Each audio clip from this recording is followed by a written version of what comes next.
All right, this update is brought to you by Mattress Firm. Padres beat the Marlins last night 6-2 in Game 1 thanks to Ha-Seong Kim's grand slam, first of his career. They're now 5.5 games back of the final wild card spot in the National League. We're going to go through this for the rest of the season. Tonight, Game 2, Blake Snell on the mound for the Padres, 6:40 first pitch there. And the NBA has fined James Harden $100,000 for his comments towards Sixers president Daryl Morey. Score big on sleep and savings during Mattress Firm's best sale of the year. Save up to $700 on select Tempur-Pedic adjustable beds and get a $300 instant gift. Good toward pillows and more, only at Mattress Firm.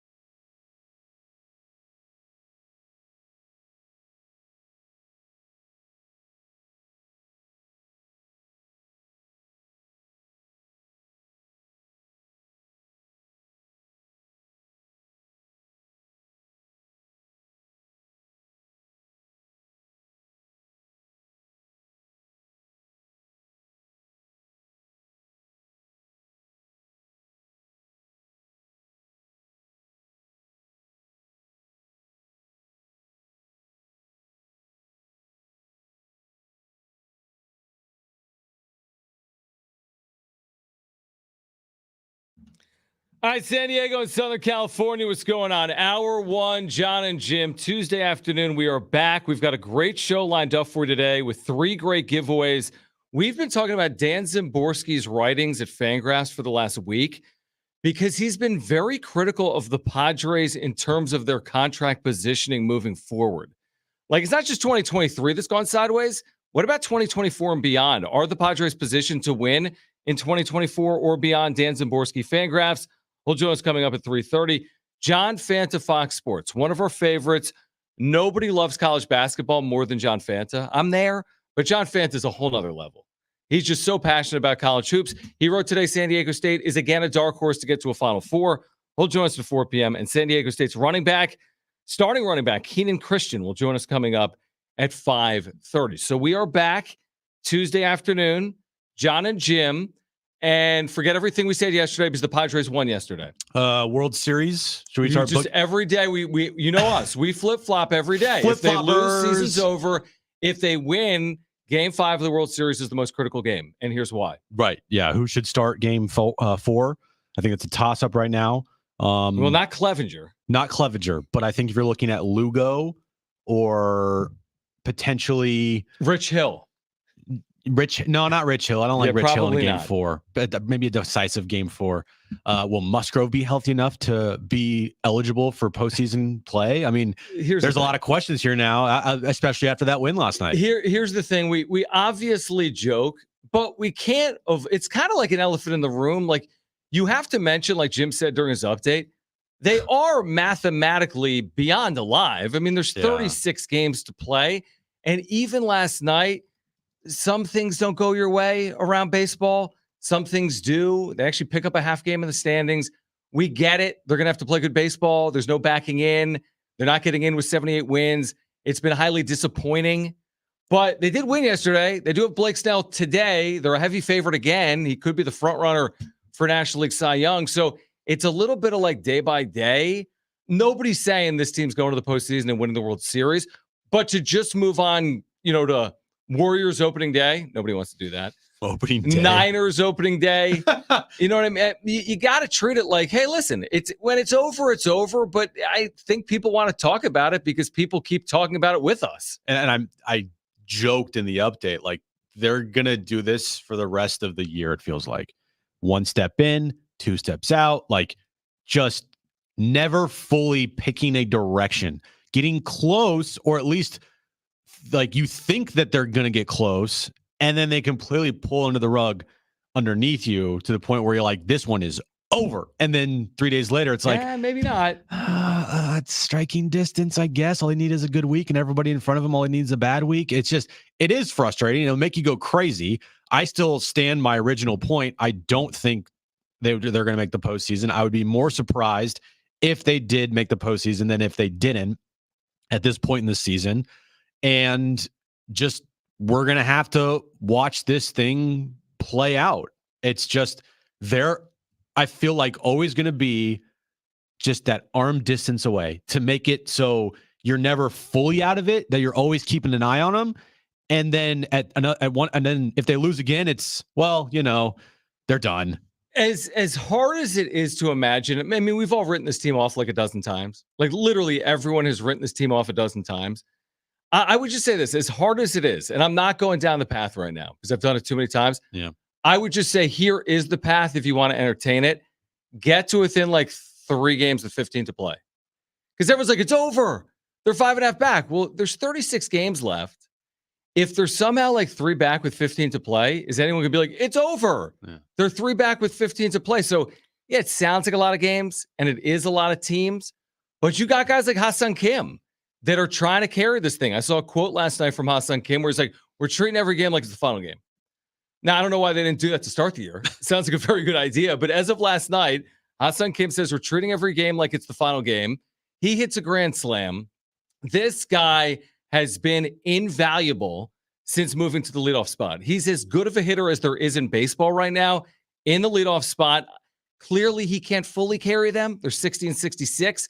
Even since he's moved to the leadoff spot, this isn't like baseball's best team. Yeah. But Ha-Seong Kim is a huge part of why the Padres are even in this point. And now you start thinking about, like, is Ha-Seong Kim going to be here beyond 2024? That's kind of the question you start thinking about the more he continues to show how valuable he is to the team and the more he improves. And every time he goes to the plate, you think he's going to do something productive, either get on base via walk, base hit, grand slam like he did last night. Ha-Seong Kim, I mean, we kind of forget the start of his season wasn't really great. It just wasn't. It's not until he got moved into the leadoff spot when he really started to turn things around. Mm-hmm. And so for him to do what he did last night and continuously do what he has been doing, it is the one major bright spot in this season so far. No doubt about it. When you think of the 2023 Padres, if they don't make the postseason, the first thing you're going to have to talk about and think of is Ha-Seong Kim and his amazing year. His jump from his first 2 years to where he is now, where he is just not only invaluable to the team, he's the team MVP. That's right now Ha-Seong Kim. Ha-Seong Kim is the team MVP. And you start thinking to yourselves, all right, yeah, I want him to stay here for longer. What's his contract look like? And you look it up and you're like, oh, he has only 1 year left. And then the wheels start turning as to how big of a priority is it for them to re-sign Ha-Seong Kim? And then if that is a major priority for them, what is he going to get and what is he worth? I think he's worth, I mean, John, would it be crazy to say that Ha-Seong Kim is a $20 million player? Well, okay, a couple of things. First of all, this is a little known fact. There's a mutual option for 2025. So like the Padres and Kim have a mutual option, but if Kim is now this player, then he's not going to find it potentially mutual. Yeah, he duplicates this season next year, it's not going to be mutual. But with that being said, I don't know if I want to go sign Kim off this year at the high point. You know, I wonder if I see it through. They signed Cronenworth at a high point, and look what happened. People say you're stuck with a contract for a player well into his 30s. Now, Ha-Seong Kim is a younger player. He's still only 27. He's about to be 28. You have him through age 28. What are you willing to commit to? Through age 32, let's say? Want to give him another 4 years? Want to give him another 3 years? There's no question this season he's a $20 million player, but you got to be careful. They've become almost like obsessed with this long deal that saves them in the average annual valuation. This idea that, let's cover 7 years, but get less per year. Yu Darvish, Jay Cronenworth. You could argue even Xander Bogaerts at 25.5 a year could have gotten more in AAV. I'd be very fearful of that. All these long-term deals. Why are we locking guys up through age 35, 37? Why are you guaranteeing that? I'd rather be more precise. 3-year deal, 4-year deal. And I don't know if I want to do it off the season if he's a 7-8 WAR player. I respect that, and I think that's a good way of looking at things, because when this team has jumped the gun on players just because they've had good stretches or a good season, it's backfired on them for it feels like majority of the time it does. So waiting on Ha-Seong Kim, I'm fine with that. I just think he's the type of guy that what he has shown this year, and the way he plays, that's who I want on my baseball team. Like, that's who I want, to watch every night.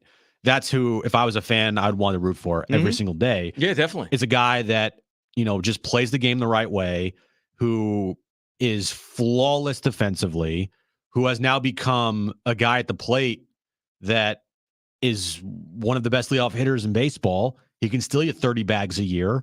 You get a Gold Glover that steals you 30 bags a year. That's going to have an 800 plus OPS, and he's going to hit 20 home runs this year. That was his 17th last night, the Grand Slam. And what I loved most about that Grand Slam, John, is that he could have treated it like it was his first Grand Slam ever, which it was, and been super excited about it, and showing that Ha-Seong Kim smile around the bases, and have this big celebration in the dugout, and hell, maybe even done a little hat tip, right? Tip your cap to the fans coming out of the dugout because everyone loves Ha-Seong Kim. No. He didn't do any of that. He was stone-faced running around the bases. He came in the dugout, business as usual. That's a sign of a guy who expects to do those things now. And also a guy that knows, look, just because this moment was cool, like, we have such a long way to go. We need to win now and win a lot of games in a row. And this one Grand Slam, while it's cool for me, it's my first ever. That was his 300th hit in the big leagues, by the way, last night, the Grand Slam. While it was great for him, he's like, nah, we got work to do, guys. We got to keep doing this. Which I like. And by the way, when I think about Ha-Seong Kim, and I think a lot of Padres fans would prefer to have Kim, in a Padres uniform well beyond 2024 or even 2025 with the mutual option, I'm still fearful that you commit to a player long-term and the player isn't the player that he was this year. Would you be utterly shocked if Ha-Seong Kim was more like the 2022 player moving forward as opposed to the 2023 player? Like, nothing's guaranteed. Cronenworth had back-to-back productive years, right, and it's taken a step back. So Kim's had a nice year. He's always going to be a good defender. He's always going to run, although that'll change in his 30s a little bit. But he's always going to be a good defender. He's always going to run. So you can buy based on that. Is he always going to be a 900 OPS leadoff man with pop? Or is this going to be an aberration when we look back at his career? And by the way, there's a lot of times in baseball history, you say age 27. That's the best a player is going to be. And he's at age 27 right now. Yeah, he'll play a decade in the bigs for his defense alone. Oh, no doubt. I agree. Offensively, I agree with you. I don't think seeing a guy like Ha-Seong Kim have a 900 OPS for the next 4 years is something that is realistic. But a guy that can have around an 800 OPS for the next 4 years, I think, is realistic. Is it? I think it is. A guy that has shown now he can hit the fastball. 100. I mean, he can hit the fastball now. That was the biggest concern with him the first 2 years, is he couldn't catch up to the speed of the game, and he has 100% done that. So that's not a perceived weakness anymore for him. I think he's a guy that can hit you 15 to 20 home runs every year. I just do. I look at his trajectory of how he has improved every year, and if you're comparing it to like a Jake Cronenworth, on the flip side, Jake's regret, like he's gotten numbers worse every single year he's been in the big leagues. Ha-Seong Kim's going the other way, and he's younger. So if you tell me for the next 5 years, 3 of those years are like kind of comparable to this one, I think it's a $20 million a year player is something that Ha-Seong Kim is. Rank these players for me in terms of who you would want for the next 4 years in a Padres uniform. 844-570-1360 or 70470 started with team. Like this. Ha-Seong Kim, Blake Snell, Josh Hader. Who would you want in a Padres uniform, let's say through 2026 for the next 3 years? Ha-Seong Kim, Blake Snell, Josh Hader. I don't think that's a question for me. No, it is a question. You have to rank them. I meant it is absolutely a question. You can rank them any way you want. All right, Ha-Seong Kim, wouldn't it be number one? And then just because I would never give a closer $100 million, I go Blake Snell 2, Josh Hader 3. I agree with you because Kim's 27. Mm-hmm. I don't think Kim gets near the money of Blake Snell. He's not. Snell's going to be overpaid off this year. I wouldn't commit to him long-term either. Mm-hmm. I think someone will. The Hader thing, what's interesting is I think Hader's been, obviously, just look at the numbers. He's been really effective, but he hasn't been overly effective for the Padres based on usage. Mm-hmm. He never goes more than 3 outs. And you look at the Edwin Diaz deal, and you're like, anything can happen to any of these guys. Yeah. And they've been burned on Pomerantz. We don't even know if they've been burned on Suarez as of yet. So I'd be fearful to give all this money to a closer, not even knowing if I'm going to be very good, for example, in 2024. I go Kim because he's 27. Yeah, I don't know. Maybe Hader, then Snell, maybe Snell, then Hader, but I think it is a safer play to get Ha-Seong Kim. I don't even know, by the way, $20 million a year. He may not get $20 million a year. No. He's had a year where he should be getting $20 million a year, but he might be able to get what? 4 for 60? Something like that. Right? 3 for 50? Potentially? Yeah, potentially. And I'm looking at probably you would consider Ozzie Albies the best second baseman in baseball. And he's got, they got all those value deals, obviously, Atlanta. They did. He signed oh my gosh. You know what his contract is? Is it like the 8-year 100 deal? He's signed through 2025, right? And when he signed this contract, it was a 7-year, $35 million deal. Yeah, I kind of remember that. With a 2026, 2027 team option. So team option. I mean, the Braves are stealing. Like, it's not even fair what they're doing. Yeah, it's like the Padres have done it a different way. Like, as opposed to getting the player on like the Acuna deal or the Albies deal. Yeah. They're like $350 for Machado, $300 for Bogarts, whatever it is. Like all these huge deals, massive monies. Yeah. Ozzie Albies is like a 6-WAR player every year. And he's going to be a guy that when he goes to free agency, he's going to make that huge jump. But to get him for that much money for 7 years. But let me ask you this too. If the Padres payroll is going down potentially in the future, how do you lock up? Like every position's locked up. People want to offer Juan Soto a deal, right? They're going to offer Juan Soto a deal. They just locked up Cronenworth. They have Machado and Tatis locked up. They have Bogarts locked up. They're really going to give $20 million a year to another player. I get it. It's deserved. Potentially, you could argue he's the best of the bunch here in 2023. But are they in a position to go throw another $20 million per year at a player? And when does that stop? I don't know.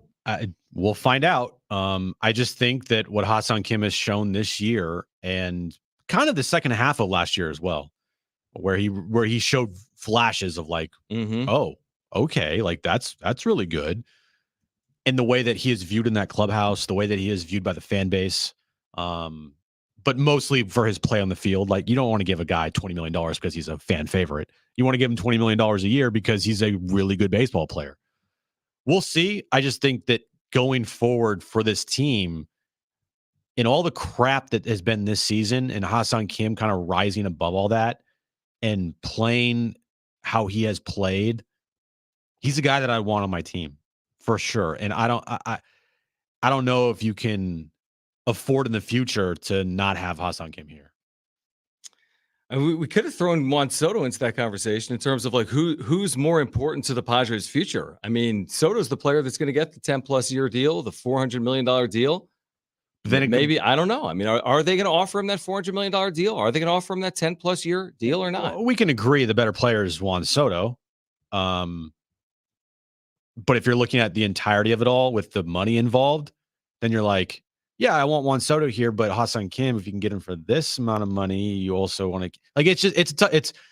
I think I would choose Juan Soto in that situation. Both are very valuable. I want both of them. Yeah, exactly. We want it all. Yeah, exactly. I want them both. And the thing is, to your point, I think Soto's the better offensive weapon, but who's the better player in terms of speed, defense, all those things combined? Juan Soto's had a good year and left. albeit a couple miscues. Yeah, he's been fine. I mean, he's thrown out like what 9-10 putouts this year. That's not the end all be all indicator. It isn't. He's been fine. I mean, he was a Gold Glove finalist in right field last year. That's the all in indicator. Time to be a Gold Glove finalist in left field this year. All right, what is Ha-Seong Kim worth? Dan Szymborski from FanGraphs. Also, the Padres projections beyond 2023 with all these huge contracts. Does it look better in 2024 or not? Dan Szymborski, FanGraphs, will join us on the other side. We'll tell you about today's giveaways coming up as well. Stay with us on John and Jim.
All right, this update is brought to you by Mattress Firm. Padres beat the Marlins last night in big parts thanks to Ha-Seong Kim's first career grand slam. They are 5.5 games back of the final wildcard spot in the National League. Tonight, game 2 versus the Marlins. Blake Snell on the mound for the Padres, 6:40 first pitch there. And NBA news today, the NBA has fined James Harden $100,000 for his comments towards Sixers president Daryl Morey.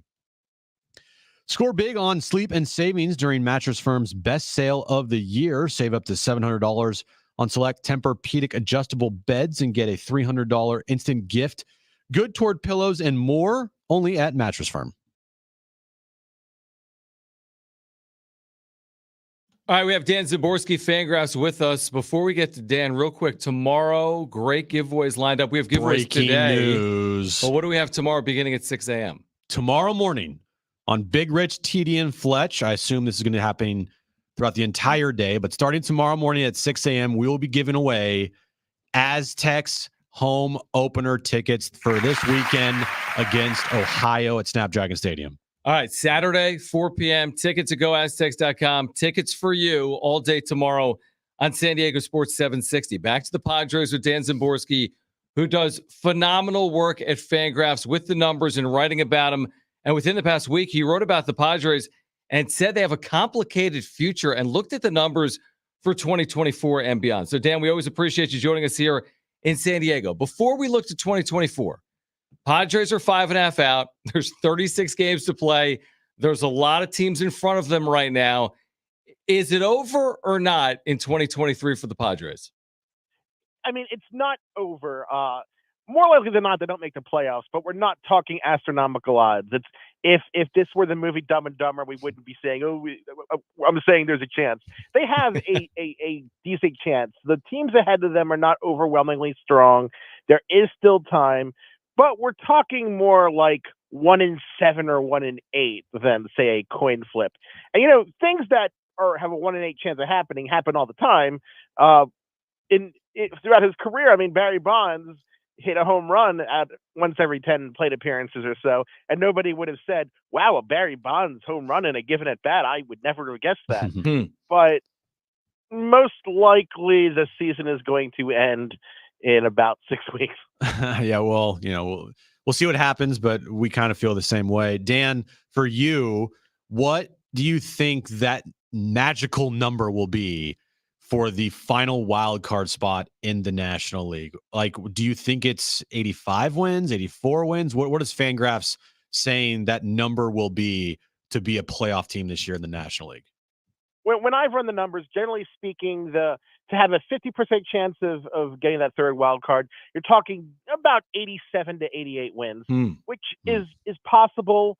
And of course, the problem is the Padres probably need that number to be a little lower. They need more bad things to happen to the teams in front of them, get that number down to 85 or 86 wins or 84 or however many to make the playoffs, and then you have more of a chance. Because to win 87 games at this point, they're going to have to go 27-9. I think I'm kind of pulling the record off the back of my head, but that's tough. That's a real tough number to do. Oh, no, this is a team that wins 4 in a row all the time. Dan, this team is always long winning streaks all over the place. Oh, yeah. Wait. They're the only team in baseball without a 4-game winning streak. Right. Yeah. Well, they need to put out like a bunch of 4-game winning streaks. Yes. In a row. Or like one 17-game winning streak, like the Cardinals in 2021. Yeah. Just don't lose the rest of the year. Yeah, exactly. Easy. Dan Szymborski, FanGraphs with us right now. John and Jim, San Diego Sports 760. I want to look ahead because you wrote about it, 2024 and well beyond, some of these long-term deals for the Padres. Comparing 2024, we know there's unknowns. We have no idea the entirety of the Padres roster for 2024. But if you were to compare 2024 and what they have tied up to 2023, does it look better or worse for the Padres? I think the problem you run into is that it generally looks worse as you go forward. The Padres were built essentially to win now over the last 4 seasons. And in 2 of those seasons, or if this one doesn't end well, well, one, we know they didn't make the playoffs, and 2, they might not make the playoffs or probably won't make the playoffs. And that's tough. And the thing is, when you sign players to long-term contracts, you're essentially taking the back end of their contracts as the consequence of getting to have the first part of their contracts. Like when you look at the extension for Manny to keep him from opting out, or the Xander Bogaerts contract, these contracts you expect to get the most from these players the first few years, and then the back end is usually not going to look great. And the problem is when you look at their current core, you have some players who are going to leave the next year or two, and generally the rest of them are going to be a little bit worse and a little bit more expensive every year. So they're kind of in a situation where they're going to start off 2024 in a worse position than they started 2023. And that is the challenge that the organization has to overcome. They have to reinvent themselves. They have to be able to move and keep adding to that core, because the core itself isn't going to win things for them, and it's just going to get worse. Yeah, it's a kind of a big problem here in San Diego moving forward. I feel like Dan, Fernando Tatis Jr. You had the projections for him, and this year for him, it's kind of been a down year for his standards, at least. For other players, it might look to be a great year, but for Fernando Tatis standards, a guy that has had a 900 plus OPS his entire career, to have an OPS barely at around 800. Do you think that he's going to bounce back next year, kind of like Ronald Acuna has for the Braves? I think there's a very good chance of that, because he is coming off a significant injury, and when you look at his profile, I mean, there's a difference between a player who's 24 and 30 when it comes down to it. Tatis is still at an age where some players are still breaking into the majors. He's not 29, he's not 30. And the chances of him coming back and even improving from this point are significantly higher than when you're talking about one of the 30-year-old players on the team. So I wouldn't overly worry about that, because he doesn't even necessarily have to get all the way back to where he was to be extremely valuable to the team.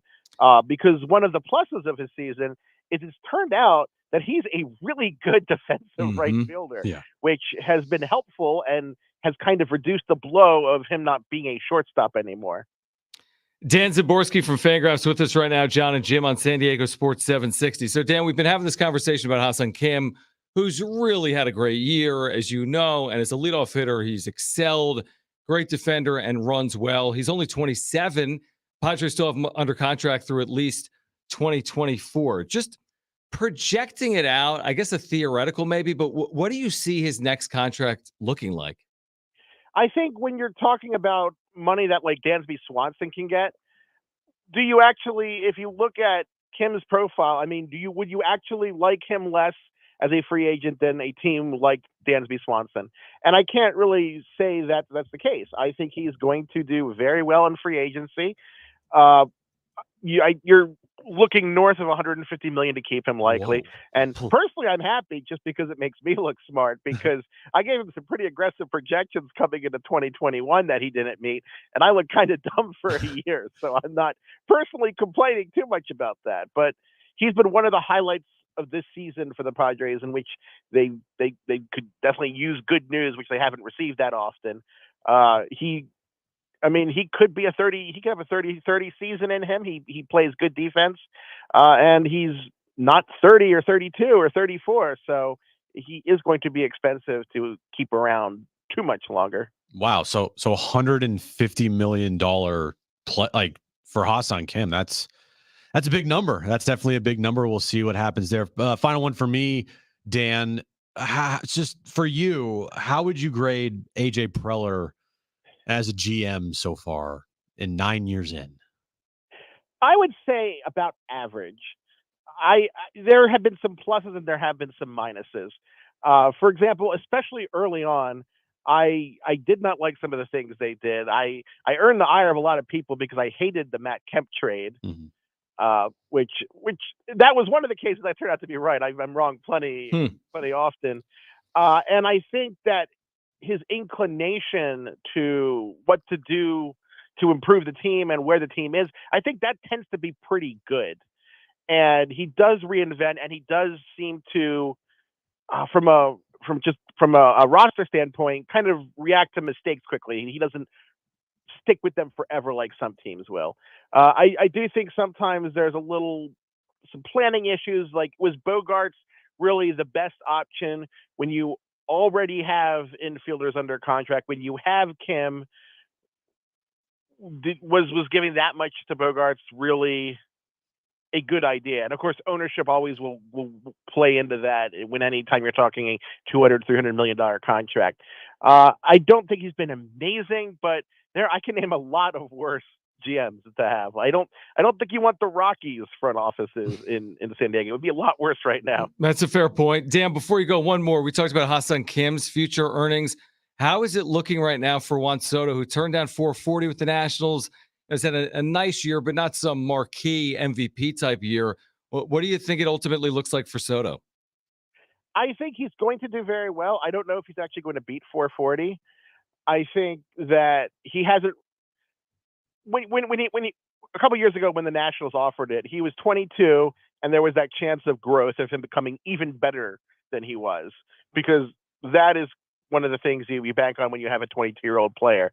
But every year he doesn't become better than the Juan Soto of 2021, the less likely that is to happen, and the less likely a team will pay for the probability of that happening, which is just naturally going to suppress his earnings. He's still going to have one of the largest contracts, if not the largest contract. Probably won't be larger than Ohtani. Ohtani's probably going to get considerably more than him unless Soto has a crazy 2024 season. I don't think he's going to be short of cash anytime soon, though. It's expensive in Southern California. If the Padres keep him, can you live on $440 million in San Diego? Taxes are high. Dan Szymborski, FanGraphs. Thank you, Dan. As always, we enjoyed the article. Oh, it was fun, guys. Thanks for having me. All right. On the other side, Tommy Pham. A development to the story. Who's in the right? Who's in the wrong as it relates to Tommy Pham, Padres fans, and even the internet? That's next. Stay with us on John and Jim.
Tommy Pham. Next.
All right, John Fanta, Fox Sports. We'll talk some college basketball with him. He wrote about San Diego State today as a dark horse to reach another Final Four.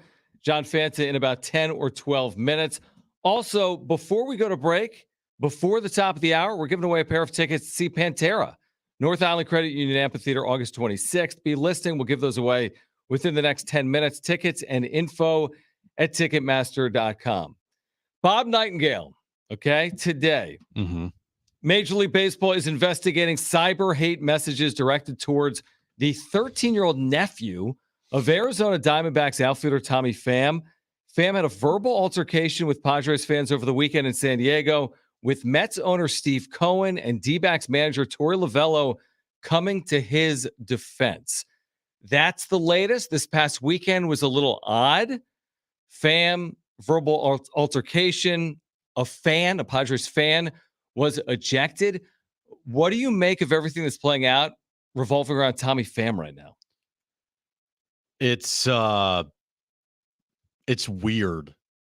And I think whoever is on the internet trolling a 13-year-old who is the nephew of a professional baseball player that you happen to, I guess, not like, and that you continuously troll them and think that, it's funny because Tommy Pham gives you a reaction, you got some problems. Like, you got some major problems. And I don't know the extent of what was said over the weekend to Tommy Pham, but I would bet that it wasn't what they're saying they didn't say. Like, the fans are, I didn't say anything. Like, then why did Tommy Pham freak out? Like, I believe something was said more than just boo, go strike out. Like, I do. And there's a line. I mean, I'll use me as an example. I don't like Tommy Pham. I don't like Tommy Pham, but there's a big difference between not liking Tommy Pham and taking it to a personal level with him in a ballpark and literally cursing and screaming and vulgarities. It's one thing to boo Tommy Pham.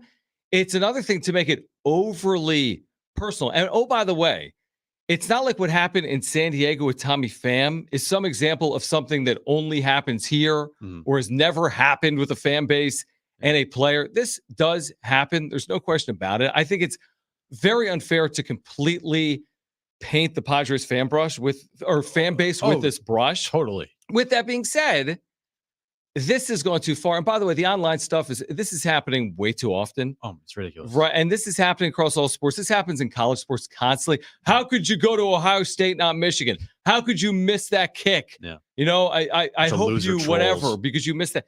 So it's the internet. Like the internet, yeah. Everything happens on the internet. So the internet doesn't surprise me. Some of the stuff in the ballpark doesn't overly surprise me, but it's gone too far. Well, there's always, kind of the unwritten rule that whether, you don't like a coach or a manager or a politician or anything, you just leave their kids and just kids out of it in general because they don't have anything to do with this. Like little kids. So what are we doing? I don't like Tommy Pham either. And, he had a history of being an instigator for, just situations like that when he was here, which is, we always get those texts on the text line about, oh, we should bring Tommy. It's like, no, we shouldn't. I'm glad he's gone. I don't want him back because this stuff seemed to happen all the time when he was here. Remember, he tried to fist fight a fan where he pretty much chased him after the game out into not the lobby, but out into the concourse area. And, he had that other incident where the fan, allegedly said something to him and the fan said he didn't say anything, but he had him kicked out. So it was always one thing or another with him. But yeah, you just leave the kids out of it.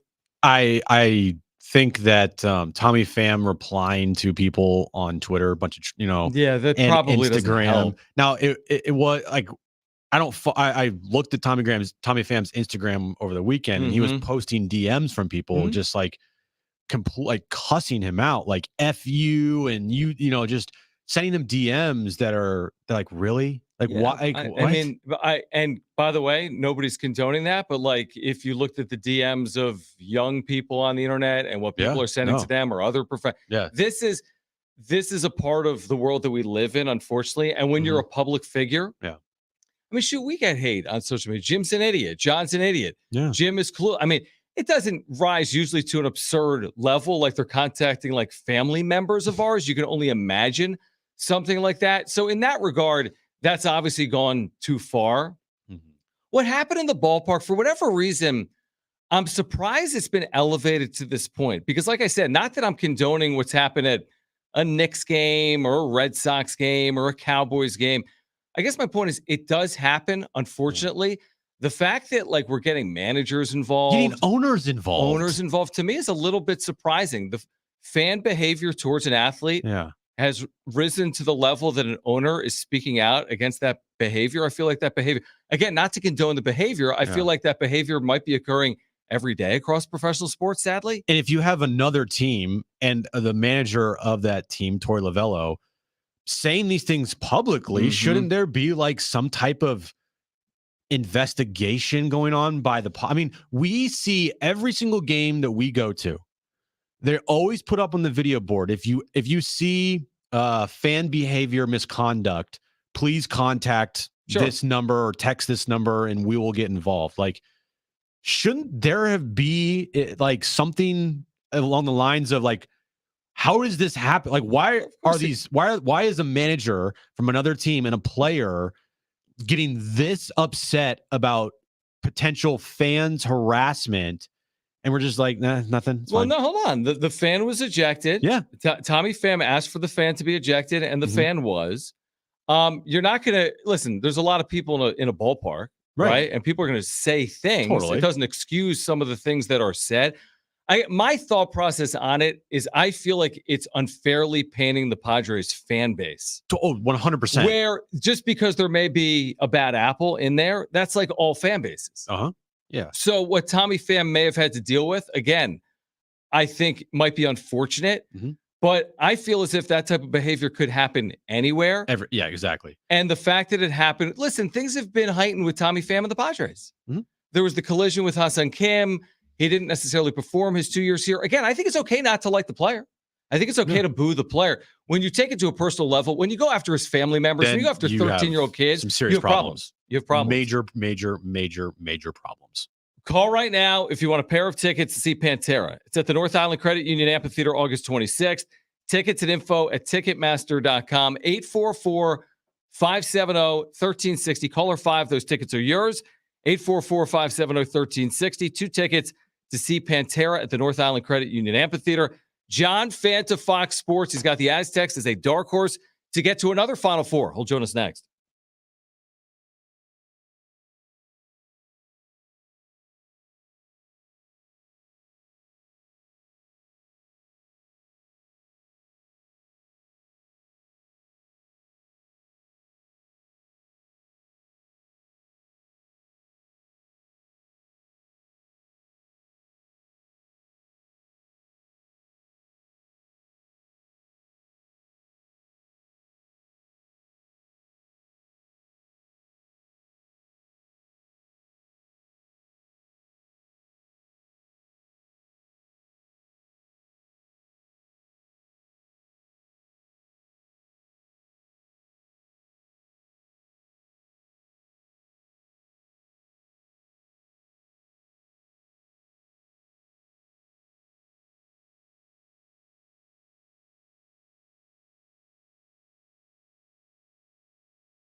All right, this update is brought to you by Mattress Firm. Padres Marlins game 2 of their 3-game series tonight at Petco Park. 6:40 first pitch. Padres are 5.5 games back of the final wild card spot in the National League. Blake Snell on the mound for the Padres tonight. In NBA news of the day, the NBA has fined James Harden $100,000 for his comments towards Sixers president Daryl Morey. Score big on sleep and savings during Mattress Firm's best sale of the year. Save up to $700 on select Tempur-Pedic adjustable beds and get a $300 instant gift good towards pillows and more, only at Mattress Firm.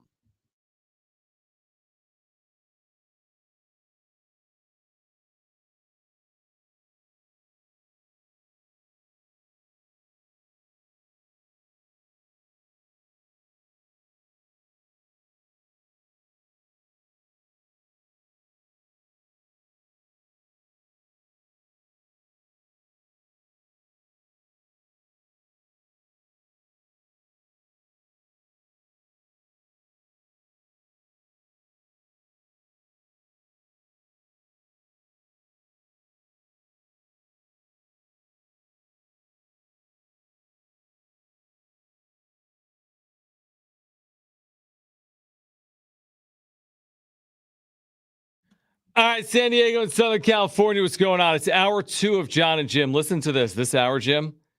Yeah. 50 Cent. Did I say it right? Good job, John. We are giving away 50 Cent. 50. 50. Not 50. 50 cents. We're giving away 50 cents. At the North Island Credit Union Amphitheater. He's not performing with Nickelback. That's a Brent joke, not mine. Susan B. Anthony will open. 50 Cent, North Island Credit Union Amphitheater, August 31st. Later this month, tickets and info at Ticketmaster.com. That's your Trainwreck Radio prize today. So don't call now. We'll do that later 50 in the hour. 50 Cent. We'll tell you more about it. We'll give away those tickets coming up this hour. Next hour, Godsmack tickets. So we got tickets this hour and next hour. Tomorrow, San Diego State football. We'll give away tickets. Big Rich, TD, and Fletch beginning at 6 a.m. Darren Smith show at noon. John and Jim tickets at 3 on p.m. tickets on tickets. We got giveaways. A lot of giveaways. All right, John Fanta, Fox Sports, is going to join us in a moment, I believe. Brent, what do we have? Oh, I'm such an idiot. Oh, my gosh. I gave you the wrong number? Yeah, I got someone that said, "Stop calling my phone." Just like that? Yeah, just like that. What'd you do? There's some F-bombs. Did you know what's funny? Did you text? I have the right number. Did you even text John Fanta? Yeah. Is he? I think this number. I was looking at I have like an astigmatism. I was about to read the number on air back to you, but that's probably a bad idea. Probably a bad idea, yes. I mean, tell me I'm wrong. Look in the rundown right now, Jim. I'm serious. I've been texting with him. Tell me I'm wrong. Hold on. 4 p.m. John Fanta. Am I an idiot? Right by his name. Is the number right or not? That's the right number. That's the right number. That's the number you were calling? Mm-hmm. Should I call her back? Weird. Let me see this. Hold on. Send a message. See? It goes right to it, right? Yeah. He changed his numbers in the last 5 minutes.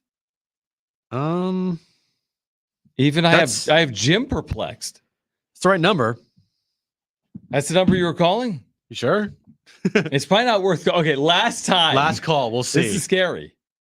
Okay, he's going to try one more time. Okay. I'm scared for Brent because I hate that idea of someone like yelling at me, like, "Why are you calling me?" Like, because you're coming on the show, right?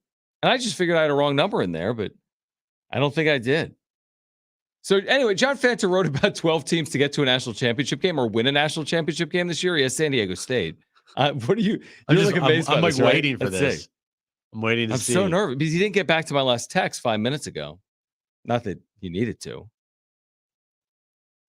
Recent. Yeah. Okay. We've been texting back and forth this offseason. I don't know. We'll see. Do you think something fishy's going on? I don't know. All right. Brent is on the phone right now. I'm very curious. Do we get the random person or do we get John Fanta? We got him. Oh, we got John Fanta. We got John Fanta. This is very interesting. It could have been you. Okay. So, first of all, John doesn't even realize what's been going on. John, we've been calling someone, and then someone finally picked up and, like, yelled at Brent, like, "Stop calling me." But I think we're just calling the wrong numbers. So John Fanta, Fox Sports, with us right now. John and Jim, the all-new San Diego Sports 760. John wrote today, foxsports.com, 2024 title contenders, 12 teams to watch. He's got San Diego State on the list as a dark horse. John, it's always good to catch up. Welcome back, and tell our listeners what you like most about the Aztecs. We still got a couple months till the start of the season, but we're getting closer by the day. Well, thank you, John and Jim. It's great to be with you guys, and appreciate you guys having me always. And piecing this together for Fox Sports, I tried to sift through early look, top 30, top 45 outlooks in college basketball. I've got my own, but I honestly, I tried to take a comprehensive look at what my colleagues are saying, what everybody's saying about the sport. And what I try to do, and this piece is up on foxsports.com, is I tried to tier out between 12 teams within 4 categories, 3 teams per category, of national championship contenders. So the top tier was the best setup for success. The second tier was fully capable. The third tier was 3 teams that I like but have a couple questions on. And the fourth tier was the dark horses. And I picked Memphis, Texas. These are teams that are outside the top 20 that people might not think of, that I think if everything panned out, they could make a run in March Madness. And the third team was San Diego State among the dark horses. Honestly, I felt like a criminal putting them in the dark horse category. But if you look at what odds makers have right now, San Diego State is around plus 7,000, plus 7,500 to win the national championship next year. I took out the name San Diego State. I took just if you're in your car right now, do the exercise with me. Take away the name. Take away the name. If I told you right now that this team reached the national championship game last season, they welcomed back 3 of their top 4 scorers. They're consistently as good as anybody on the defensive end of the floor in college basketball. And they brought in a transfer from USC who averaged in double figures last year. What would you think of that team heading into this upcoming season? Wouldn't you think they have a chance to do serious damage in college basketball? And that's what I don't get. I do feel as though, for whatever reason, the Aztecs are still getting disrespected nationally. And I'm here to say on your show, I won't fall into that pool. You're a new co-host, Jim. Thank you. Your work is done. Okay. It's John and John. Peace out. Starting tomorrow. Yeah, perfect. Jon and John. I love it. John Fanta, for you, who is your X factor on this Aztecs team this year? Well, I think that it immediately goes for me to Reese Dixon-Waters, who comes in from USC, averaged 10 points per game last season, has been a part of winning at a high level. I mean, he comes from a program. Andy Enfield's team's going to be top 15 this year, and Reese Dixon-Waters left that for San Diego State. So I expect him, with his length, he's about 6'6", 6'7". I expect him to make an impact on the perimeter. I expect him to guard at a high level. That he immediately jumps to mind when I think of X factors. I also, we talked about him last year. And to me, Jaden Ledee is a guy that I'm just so high on. Combined for 19 points and 10 rebounds in the national semifinal and national championship game this past season. I love the way that he plays the game, guys. I think he's tough. I thought that he met the fight in the Final Four against FAU. I thought he helped San Diego State just stay in it with UConn before UConn eventually had the last word. So for me, Jaden Ledee coming into last year, I was on the show, we talked about him. We talked about the fact that he had spent time at TCU and then Ohio State, and that he was coming off the gap year where he was dealing with the injury and whatnot.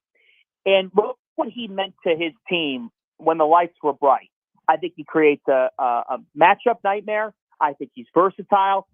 I think that the biggest question for this team is when you lose Matt Bradley and Nathan Mensah and Keyshawn Johnson and Agueka Rope, can you find your 6th, 7th, 8th guys consistently night in and night out in the gauntlet of Mountain West play can you develop that rotation.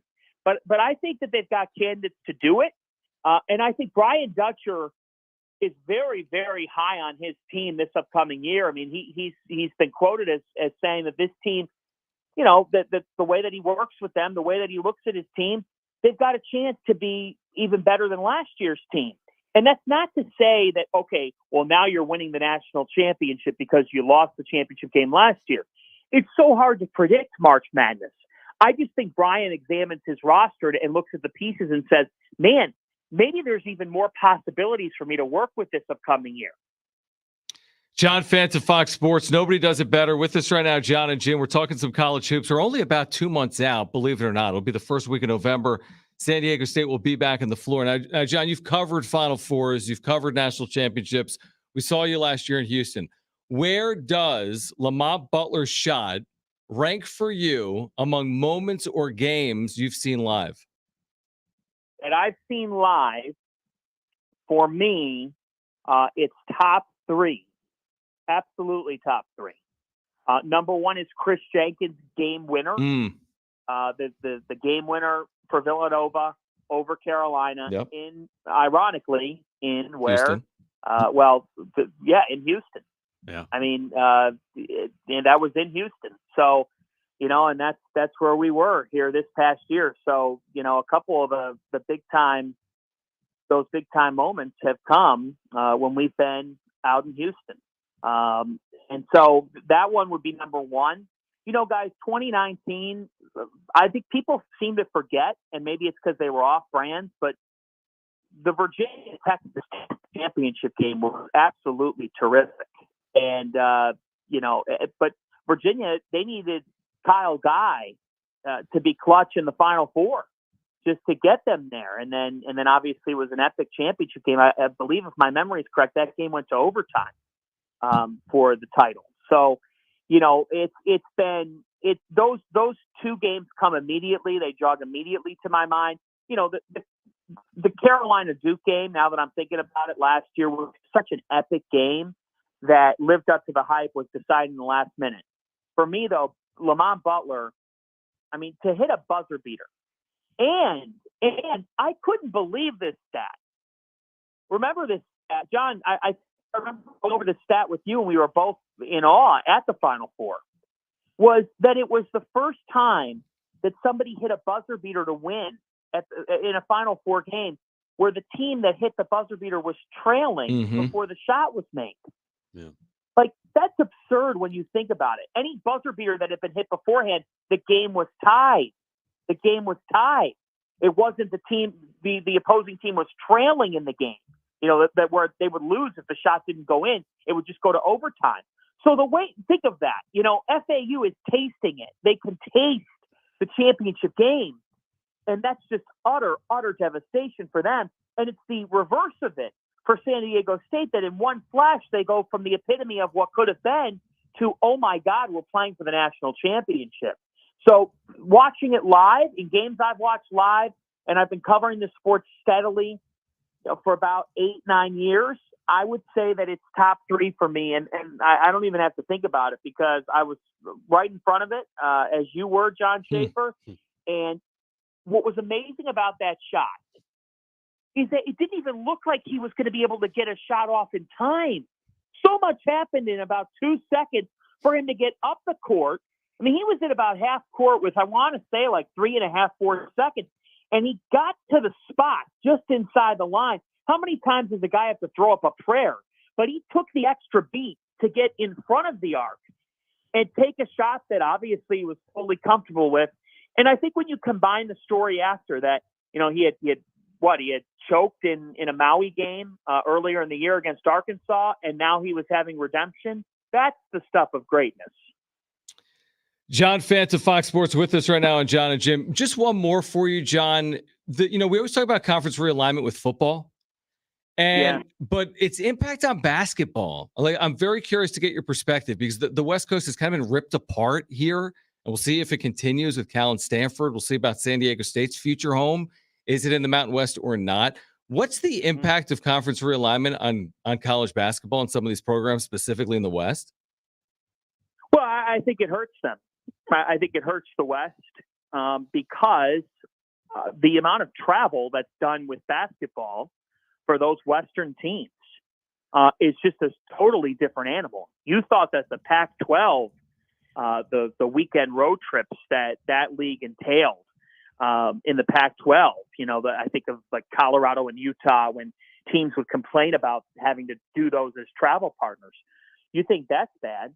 Well, USC and UCLA, you're now going to have to go to Minnesota and Rutgers and Nebraska and Ohio State in the middle of winter. We're going to see more game postponements, that's for sure, because there's something called snow in the middle of the country and on the East Coast. And, that makes an impact on basketball. And I know the counter argument is, well, football is king. We all know that. Like, that argument now is stale. It's old.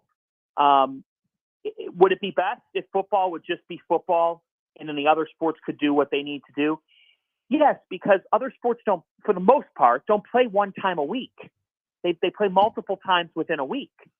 And so the whole model now for basketball, scheduling is going to be, the definition of chaotic. Now the Big 12, they're going to be able to function because I think they've got enough with what they're scanning, with who they're bringing in to make it make a little bit of sense from a travel partner standpoint. It's going to be a lot going on, but you do have, those Western schools, they still have some partners that they're going to be comfortable traveling to. There's going to be some outlier trips, but those teams have to come out West as well. I'm not going to sit here and say I'm down in the dumps by the realignment or I'm sad. We all saw that. I think if you've been paying attention to anything the last 2 or 3 years, you probably saw this coming. If you were that surprised when it happened, the only surprising part was just the sheer volume all at once and that it actually was happening.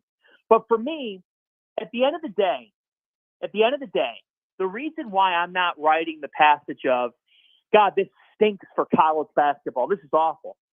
The reason why I'm not writing that is because the power that Greg Sankey has in a football meeting room, he doesn't have in a basketball meeting room. He doesn't have the same power.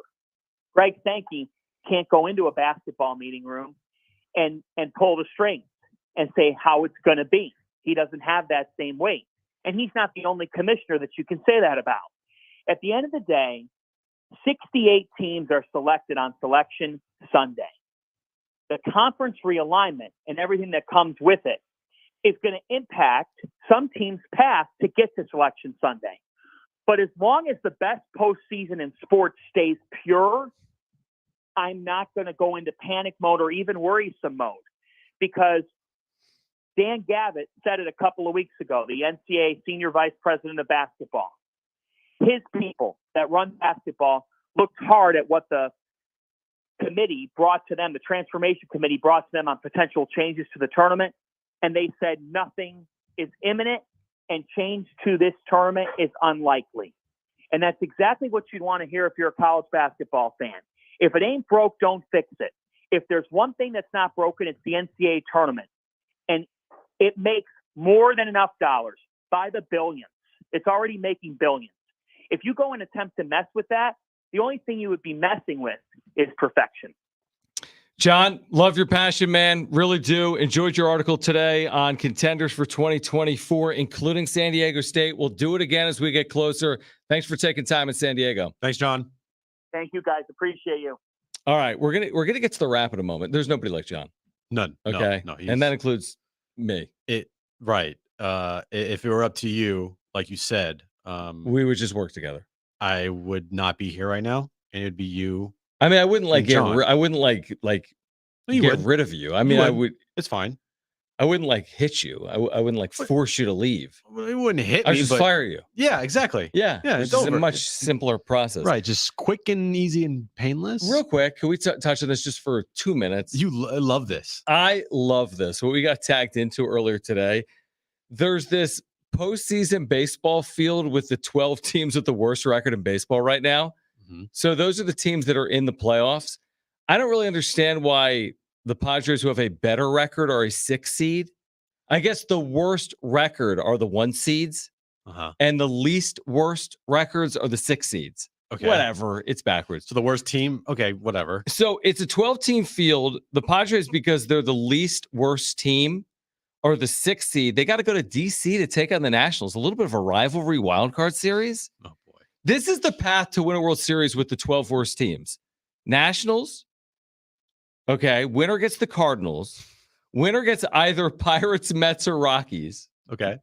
And then on the other side, Yankees, Guardians, White Sox, Tigers, A's, and Royals are alive. Could the Padres win a World Series going through Nats, Cardinals, one of Rockies, Pirates, Mets, and one of Guardians, Yankees, Royals, A's, Sox, Tigers? Probably wouldn't be overly easy, to be honest. With the way they've played against bad teams, you don't want to entertain it. I mean, What? it's like a fake make-believe bracket Yes. of all the crappy teams in baseball. Correct. So you don't care. I mean, I think if you want me to be serious here, I'm serious. Could they win? Do you think the Padres would win the World Series with a 3-game series at Nationals Park in the wild card, followed by going to St. Louis? Well, the Nationals are playing really good baseball right now. That's the problem. My point is they probably wouldn't. Is the overall point is that's how bad of a year it's been. Now maybe you actually this doesn't make sense. They're the team on the road with the better record. And if they end up facing like the Rockies, that'd be also very difficult because they don't fare well against the Rockies. They don't fare well against any of these teams. Or the Pirates Pirates. are 1-5 against. It'd be tough. It'd be very tough. You're right. All right. The wrap is on the other side. Plus, later this hour, we're giving away tickets to see 50 Cent, North Island Credit Union Amphitheater, August 31st. Tickets and info This is 50 at Ticketmaster.com. Plus, San Diego State running back Keenan Christian will join the show coming up at 5:30. Stay with us on John and Jim.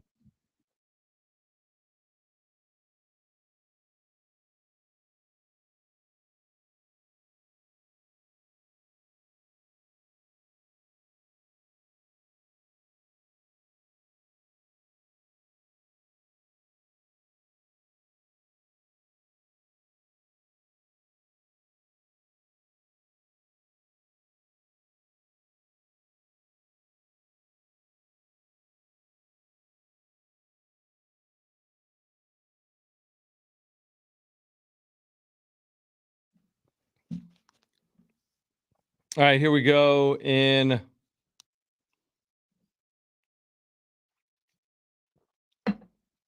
wait, hold on.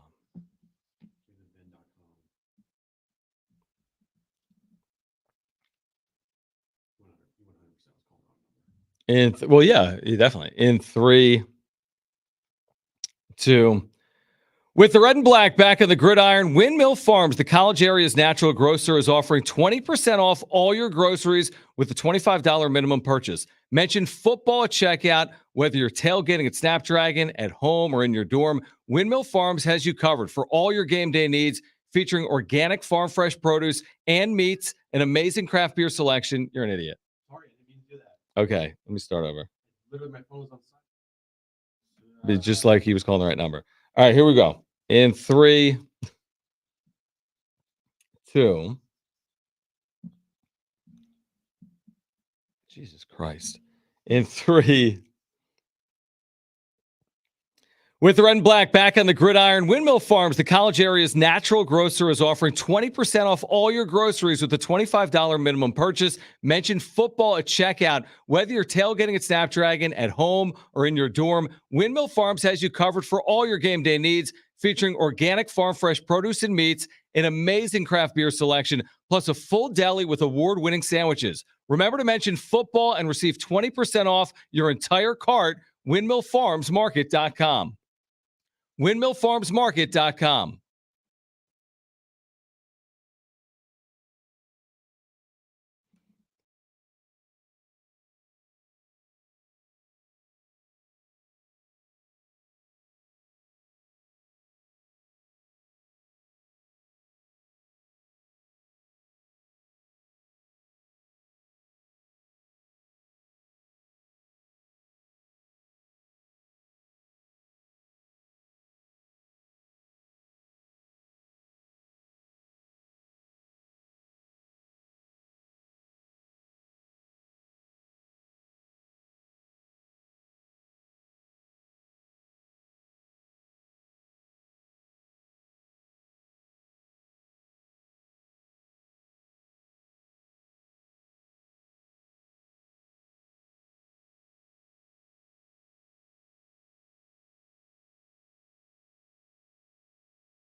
All right, this update is brought to you by Pham. Padres game 2 of their 3-game series tonight at Petco Park.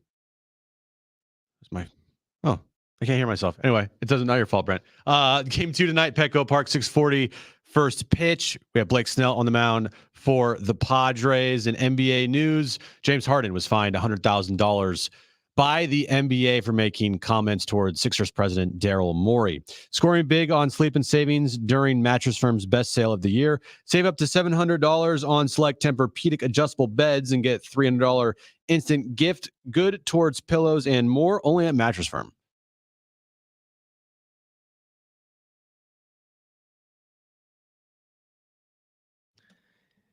Jim will be deaf at some point before I will be because his headset volume is so loud. They're not that loud. A little bit like Hartman, where That's common though for radio. I know. Like, aren't you worried about your ears? I have earbuds, so it's different than headphones like you. Right. It's more in your ear. I just like hearing myself I know you do. because it makes it, I don't know, I just like it better.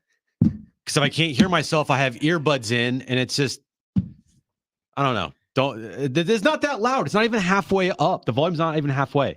All right, it's okay. It's halfway. That's like 80%. No, up. that's like halfway. Look where I have mine. Yeah, you're 10%. soft. You don't even wear your headphones. Correct. You just do it without wearing headphones. It's really weird. I would prefer to do that. I would prefer to Very do that. weird to me. I don't. Well, I want to have my hearing when I'm 40. What? And I am 40. I can hear. You I can have hear. no hearing at 40. Yes, I will be. I will be able to hear. It's fine. You already have no hearing. You never listen. What? Exactly. All right. 50-cent tickets. We'll give those away during Trainwreck Radio coming up later this hour. Keenan Christian, San Diego State tailback, will join us coming up at 5:30. Right now, let's get to this. You're such an idiot. Oh, 50.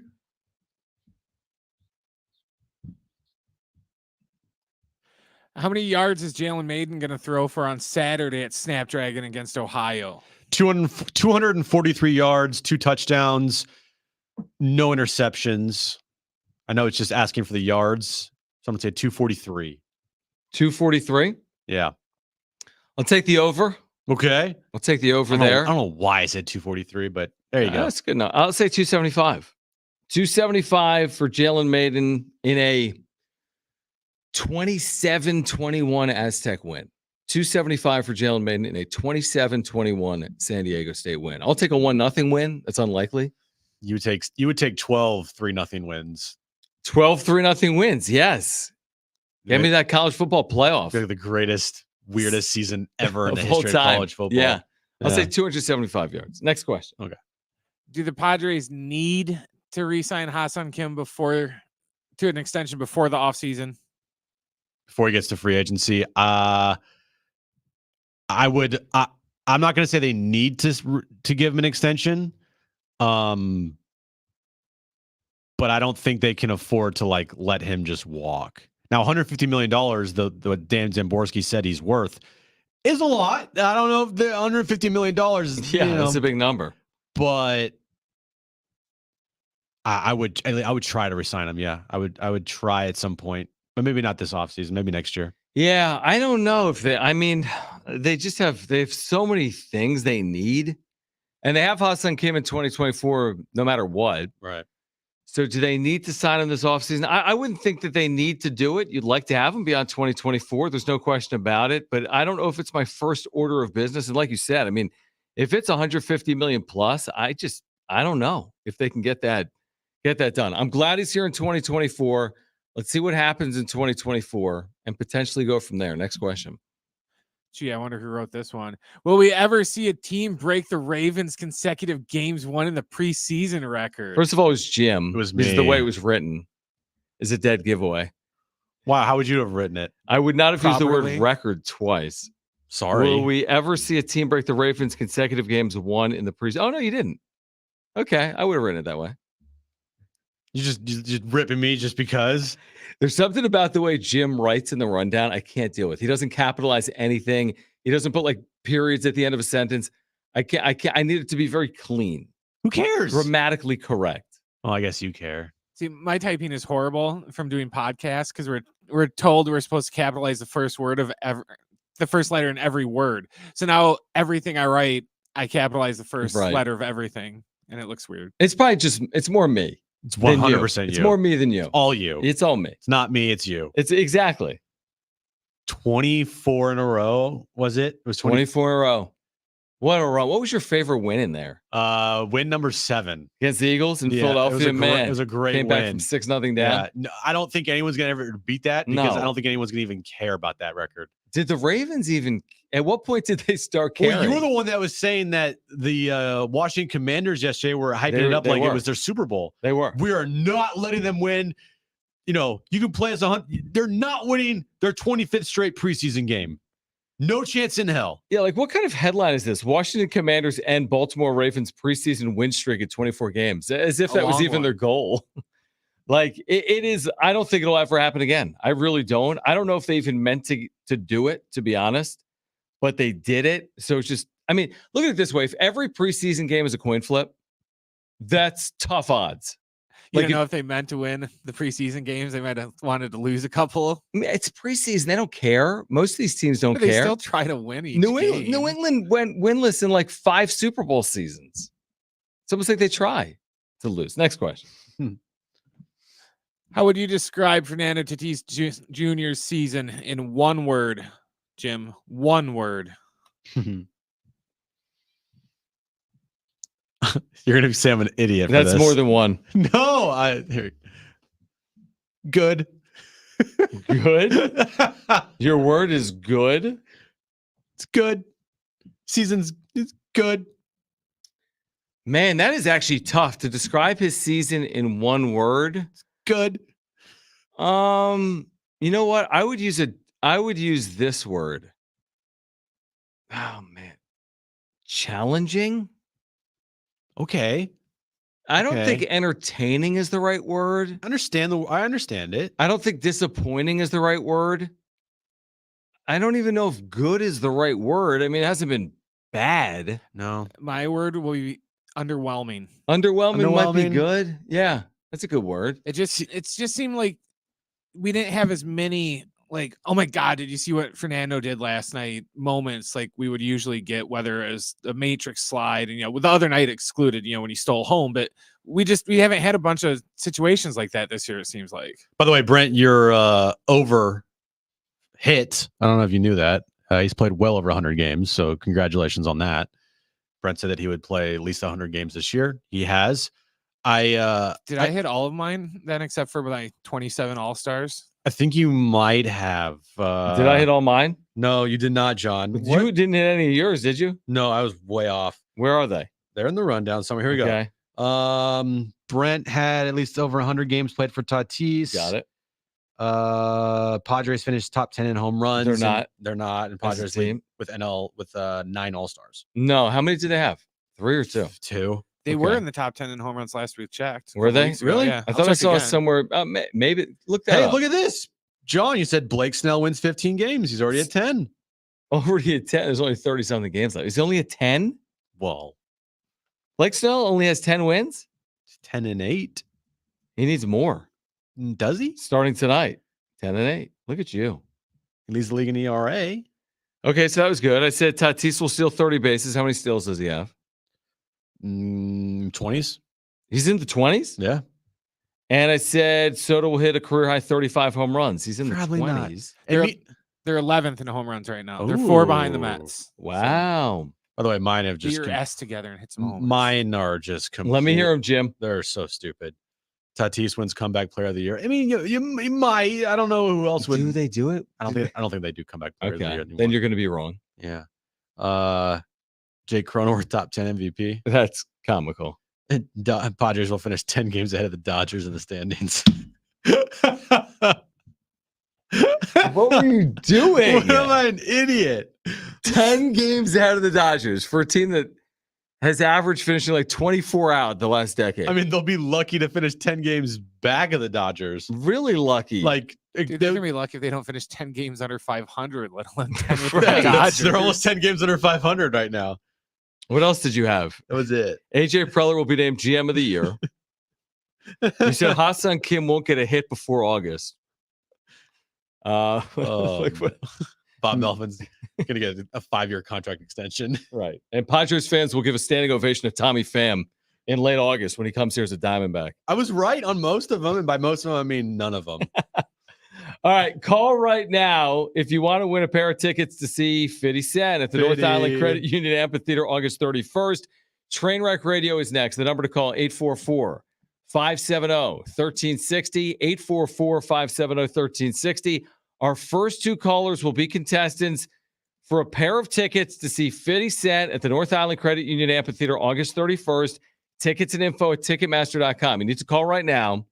Again, the number, 844-570-1360. Keenan Christian, Aztec running back at 5:30. Stay with us on John and Jim.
By the way, thank you, chat, for making us aware that Ethan Salas's AA debut is in like 20 minutes for the San Antonio Missions. Jackson Merrill is there as well.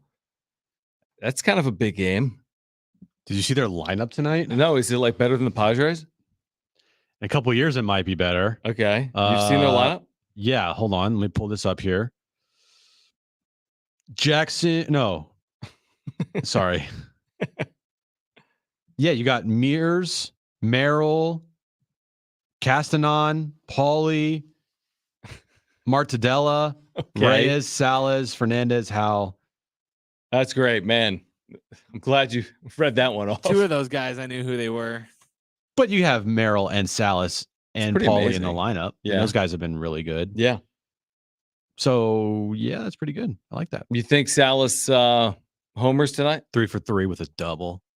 What's your bold take on Salas? My bold take is that he's going to hit 400 AA. He's going to make us look like it. Yeah, I'm like, why would you promote him? He's going to hit 4 home runs. This team is so stupid for promoting Ethan Salas, and he hits like 450. Right. He'll probably be in the big leagues by the end of the year. Honestly, at this pace, 17-year-old in the big leagues. They're going to call him up right in time for the playoffs. I mean, September call-up. Yeah. He'll be here in 2 Ethan weeks. Salas will be catching Game 7 of the World Series this year. Can you imagine? I would. That'd be incredible. I don't think it's happening. Well, no, it's not. I would delete my Twitter. I would shave my head. I would get a tattoo of "I'm an idiot" on my forehead if that all happened. Okay. That's fine. It's not going to happen. I don't even need you to say it again. Right. It's not happening. All right. Keenan Christian will join us coming up at 5:30. We'll get back to Padres Marlins at 5 p.m. right now. Let's play.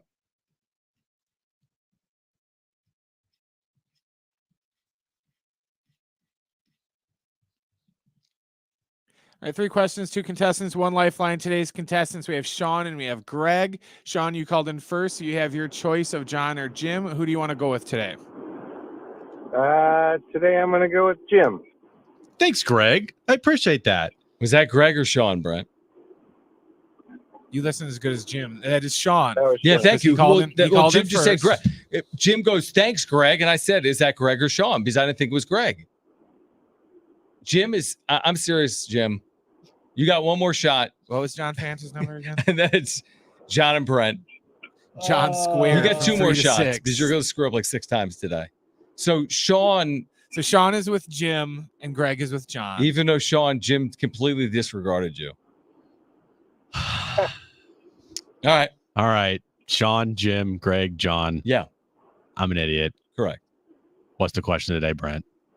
All right, guys. We just had Dan Szymborski on saying the Aztecs were a dark horse for the tournament. No, it's John year. Fanta. John Fanta. Dan Szymborski doesn't cover college hoops. This is going great today. This is going real. Hey, Is it Friday?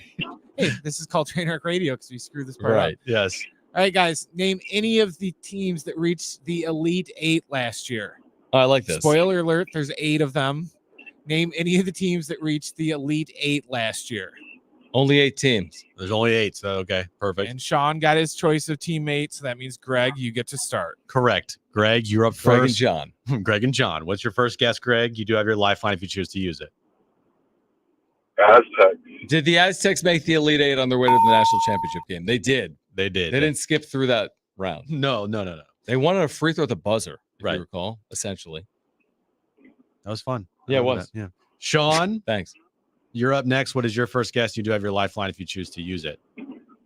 UConn. UConn Connecticut. Were they in the Elite 8 on their way to a national championship? They were. to face off against San Diego State in the national championship game. Yeah. Yes, they were. Greg, you're up next. What is your second guess? You do have your lifeline if you choose to use it. Miami, Florida. Ooh, Miami. Yes, they were in the Final Four. They were. And now, they didn't play well against UConn. No, it was not a no, very no. good game. It was not a good game, especially after the San Diego State Yeah, game. exactly. Yeah. Yep. Sean, you're up next. What is your second guess? You do have your lifeline if you choose to use it. Creighton. Creighton. Yep. Yep, Yes. on the list. Good job. Against the Aztecs. Yep. Elite 8. Greg, back to you. Final guess. What do you got? You do have your lifeline if you choose to use it. Sean, I need your help. Well, okay. So Lamont Butler hits a shot. It was a big one. The opponent in that game was the Florida Atlantic Owls. Do you take that, FAU? I'm taking it. FAU on the list. All right. Sean, to send this thing to overtime. Your final guess, and you do have your lifeline if you want to use it. Texas. No lifeline No needed. lifeline. Texas. Wow. On the list. We are now going to an overtime round. Brent, give us the rules of overtime and then the question. All right, the way overtime is going to work is I'm going to ask you a question. When I'm done asking the question, you're going to yell out the name of your teammate today, not the answer. So you're going to yell out either John or Jim. Whoever yells out the name of their teammate first, you are going to win the game by getting the question right, or you're going to lose the game by getting the question wrong. So you guys got it? Got it. Yeah. All right, today's tiebreaker question. What city was last year's Final Four played in?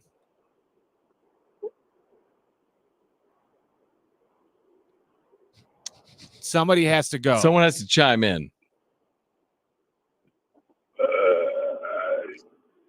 Somebody say someone's name. John or Jim. I don't know it. No one wants to lose. Okay. So what do we do? Next question. What Next are we- question, What bro. are we going to do? All right, This is unbelievable. round 2. No one wants to play. And this time someone has to answer, or we'll just go to 50 and we'll leave you guys home. 50! That's right. Who won last year's national championship? John. All I heard right, John. Greg, what do you got? Yukon. That is correct for the win on tiebreaker number 2. That's like a train wreck record. That's a very Second tiebreaker. That is a train wreck. It was a train wreck. First. This is a train wreck. Oh yeah. Who did we miss in the Elite Eight? I think we had 6 of them. Which probably means how many more? 2. Kansas State was one of them. Yeah. Yeah. right. Hold on. Who did Kansas State. UConn beat Gonzaga by 100, didn't they? They destroyed Yeah, them. they destroyed them Yeah. in Vegas. That's Yeah, right. Yeah. So that was your Elite Eight. Can you name all 68 teams in the tournament, Jim? You have 30 seconds. Okay. Kentucky. Wait, no, they didn't make it. I already lost. Wait, was Kentucky not in the field Kentucky- last year? They only Were they not in the tournament last year? UNC wasn't in the tournament. I don't know about Kentucky. I forget. Man. It's hard to remember, Yeah. isn't it? Were they in it? Charleston was in it because they played San Diego Yeah, State. they were. Furman was in it. Yeah, that team Furman. Don't call me Fernan. All right, Greg, this is what you're saying. That's right. You called him Furnham, I think you called him. Furnham or Furman, Okay, Greg, whatever. here's what you've won. You've won a pair of tickets. See 50 Cent at the North Island Credit Union Amphitheater August 31st. Tickets and info at Ticketmaster.com. Next hour, by the way, your chance to see tickets to see Godsmack, North Island Credit Union Amphitheater August 27th. What do you have, Brent? Kentucky did make the tournament. They got bounced by K-State in the second round. Oh. Yeah, I do remember that. That was a All right, on the other side, San Diego State captain and tailback Keenan Christian will join the show at 5:30. Tonight, another must-win for the Padres against the Marlins with Blake Snell on the mound. We'll get you ready. Game 2 of this 3-game series, hour 3. John and Jim, next.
All right, this update is brought to you by Mattress Firm. Padres Marlins game 2 of their 3-game series tonight at Petco Park.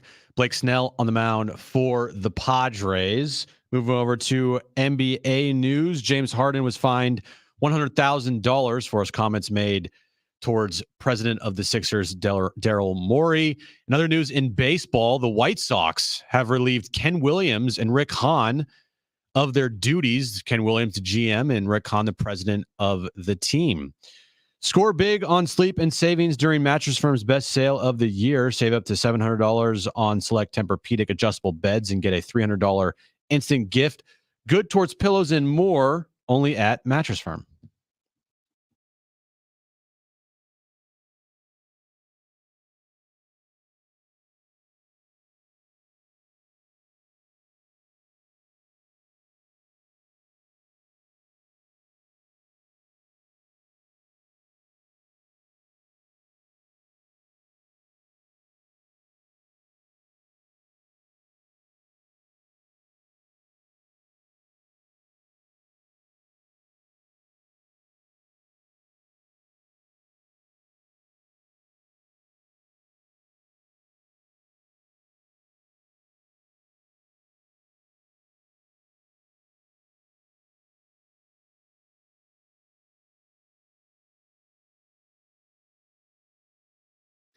All right, San Diego and Southern California, what's going on? Final hour of John and Jim. San Diego State captain and tailback Keenan Christian will join us at 5:30. We're 4 days out from the Aztecs opener. We will have tickets to give away every live show tomorrow. Yes. Every live show Thursday and every live show Friday. Big Rich, TD, and Fletch beginning at 6 a.m. The Darren Smith Show from noon to 3. John and Jim from 3 to 6. Aztecs, Ohio, Saturday at 4. Pregame coverage at 2. It's supposed to be spectacular Saturday. Like high of 78 in Mission Valley spectacular. So hopefully you can get out there. Tickets are available at goaztecs.com. Also wanted to mention, Jim's back page is obviously ahead. And the Padres are playing tonight, Jim. Did you realize that? They are? They basically play every night. Oh, really? They do? They do. What do you have, Brent? Real quick, I just want to bring up, Jim brought up the whole James Harden thing in his update. Did you? Oh, you did in your update? Thanks for listening. Yeah, I didn't listen. You can get fined for criticizing an owner. I get He's not an owner. He's the president of the. Well, either way, it's like you should be able to criticize another team's president or. But that's owner. his. That's his. That's his. Yeah, I know, but the team didn't fine him though. The NBA did. Well, I'm sure there was something from the NBA, like, hey. It's one of those things where it makes sense. Was like we don't want him criticizing officials and everything, but it's just like the NBA is going to fine him for criticizing his boss. Shouldn't they do that? Let's break down the Sixers roster position by position, starting at power forward.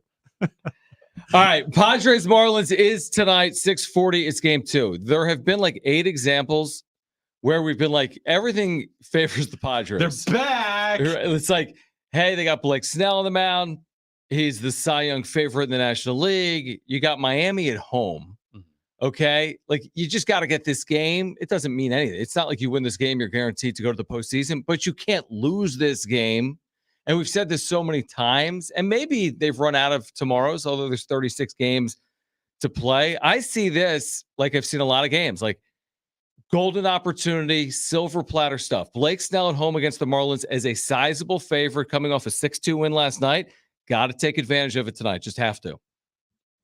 You have to almost sweep this series. Mm-hmm. Craig Mish yesterday, who covers the Marlins, also, does things for MLB.com, is like, look, even winning 2 or 3, while it's going to be viewed like, hey, you won the series, you got to sweep them. It feels like you got to take advantage of this opportunity that's in front of you, which they did not do against Arizona this weekend. In fact, it's the complete opposite of what they needed to do, which is they lost 3 of 4 instead of winning 3 of 4. So that means you got to come back here and you got to sweep the Marlins, because then you go on a 6-game road trip through Milwaukee, St. Louis. I don't care how bad St. Louis is this year. I still think that going on the road for this team is going to be tough. And Milwaukee's fighting for a division. St. Louis, it's not like they sold off Arenado and Goldschmidt and they still have a couple pieces, but it's still the Cardinals. And then you come home and then you take on the Dodgers. Well, no, they go on the road against the Dodgers, but then you come home. I think the Giants they play when they come home, right? The start of the month. That sounds right. I can look it up. Anyway, what I'm saying is you gotta finish off the Marlins here and sweep them. You just have to have any kind of here we go hope. Oh, you want to go down that? Okay, so no. Well, of course, if they sweep the Marlins, if they go on the road and play well, that's the thing. That's why they're not fully out of outs. Dan Szymborski, FanGraphs is like, listen, they got 1 in 7, 1 in 8 chance. It's not great, but things that happen 1 out of every 7 times do happen. Look, they can't win 2 out of 3 anymore. They have to have some they have to get some sweeps at some in point. A couple series. Yeah, because 2 out of 3 isn't going to do it anymore. They have to at least get like 2 sweeps in a row. You know, I know 6 games in a row is like asking for the world with this team. But 4 games is a lot to win in a row, Brent. I mean, right. Tonight we would take 2. I would take I would take 2 in a row, and then that would be coupled with 3 in a row. And then the daunted 4 in a row. 4 in a row. I don't know about that one, but well, yeah, it's just there's not much time left at all. It feels, I've said this before, I'd be more surprised if they made it than if they don't. Well, yeah, that's because they're 6 games under 500 and 5.5 games out of a playoff spot. I said that like months ago, John. But that's because we've all said it. They've been out of playoff position since they were 18 and 15, basically all year. Pretty much, basically. Yeah. They've been under 500 since May 11th, right? Which is insane to me to think about. So again, it's daunting. Don't get me wrong; it's daunting. There's reasons to not be hopeful about it. There really are, and it's like anytime they lose, you're gonna be like, season over. It's as simple as that. Right. Season over. Like Dan Szymborski was like, listen, I think the team that gets in, the last team that gets in has 87, 88 wins. It's like, are they going to go 28-8 to close the year? Like, that's a pretty good record for a team that hasn't won more than 3 in a row to go 28-8. We just haven't seen it for whatever reason. Ken Rosenthal talked about it. We played that yesterday. It's like, I don't know what it is. They got to figure it out. The root cause of these issues. Yeah. And he's like, it's not Bob Melvin. He's won close games as a manager throughout his career, but there's something about this roster that doesn't line up. Yeah, it just doesn't fit. And if they end up winning like 83, 84 games, how much help they're going to need? They're going to need every team in front of them. Well, not every team, but just the teams in front of them to all not be good, collapse. Mm-hmm. Like you're not getting in with 83 wins. I just don't see 83. It. 84 wins? No. Unlikely. 85 is like the minimum for me. Mm-hmm. The minimum is 85. Other than that, yeah, that's going to be pretty much impossible, I feel like. And we're talking about a team, an 85 win team. That's a team over 500. Wait, hold on. Yeah. 85 wins is over 500? Yeah. I like that. This team isn't even at 500 right now. That's correct. So, Jim facts. Yeah, I like it. So, to get to 85, you got to get past 500. Yes. And right now, they're not even at 500. It's hard to do that if you're not at 500. Hard. Now, here's what they have going for them tonight. Yeah. Ha-Seong Kim bobblehead night where the helmet falls off. Great bobblehead. I don't know if that's going to bat tonight, but Ha-Seong Kim will. I would rather have the person Ha-Seong Kim batting than the bobblehead. Yeah, but it would be hard to throw strikes to him. He'd walk like 6 straight plate appearances. So right. You'd have to roll the ball to him. You couldn't throw a strike. Like 5 inches You could not tall. throw a strike to the bobblehead. It'd be impossible. Yeah. But here's something to keep an eye on, by the way. Down the stretch, here's something that I'm keeping an eye on. Mm-hmm. Manny Machado's not playing in the field. He's a little hurt. He's DHing again. Let me ask you this, and this isn't trying to be unfair, and he's probably trying to preserve himself through September, hopefully into October. But would he be coming off the bench because of this elbow if they were 66 and 60, not 60 and 66, or not? Not to say, listen, I love the fact that he's playing because there's guys that don't play probably with injuries. Mm-hmm. But I'm just wondering, like, can he literally not play with this thing, or is it a product of circumstance where it's like, do we really need him playing in the field every single day at this point until we get back into this thing? The thing is, you have such a good option with Ha-Seong Kim at third that it's not this dire need. Agreed. I mean, it's that's the one payoff of having 35 shortstops on your roster. Yeah, exactly. Is that you can you can be flexible with a lot of pieces. So I am not overly concerned with Manny because guess what? He doesn't make an excuse for any injury that he has. That he's not. If he's hurting, he'll never talk to anybody about it. He has, kind of held this franchise ransom as far as like, you're not putting me on the IL. Mm-hmm. Yeah, I agree with that. I don't care if my finger's broken. Right. You're not doing it. Even though I don't care if I can't throw. Yeah, even though he was put on the IL this year because he just had to. Had to. He had to. His wrist was a little fracture in it. So I'm not like overly concerned that he's not playing in the field. Because if you're out there, you got to perform. And if he doesn't use that as an excuse, then I won't use it as an excuse. No, and I agree with that. I guess my point is, are we going to start seeing them getting a little more creative because of the spot that they're in? For example, like Tatis in center. Yeah, I don't know. Machado DHing, and maybe that's solely because of the elbow. Will they rush, quote unquote, rush back Joe Musgrove? Right? Like everything's different if you're in a different spot. If they're 66 and 60. Not 60 and 66. Is Machado in the field tonight? Is Musgrove on the road to recovery? Is Tatis playing center field down the stretch? I'm just asking these questions. And I think the more they play the way they've played, win one, lose one type stuff, and the later you go along, what are they going to be willing to show us in September? I know. You know what I mean? Like, again, I guess they're not at that point yet, thankfully. But at some point, they might get to that point where it's going to look a little different because the writing's on the wall and they're not going anywhere. Yep. I agree with you. Can they stave that off? Can they hold that off for a period of time where they entertain bringing Joe Musgrove back? Maybe. Joe Musgrove, as of now, is planning to come back, I think. He's going to throw this Friday. Right. Not pitch, but just throw, play catch. Mm-hmm. I still would be extremely cautious with Joe Musgrove. Extremely cautious. I ain't pushing that situation at all. I frankly, honestly, with the where this team is at, I'm shutting him down. What is going to do better for the team if he comes back and they are 3.5 games out and they're still like hovering around 500 or like under 500?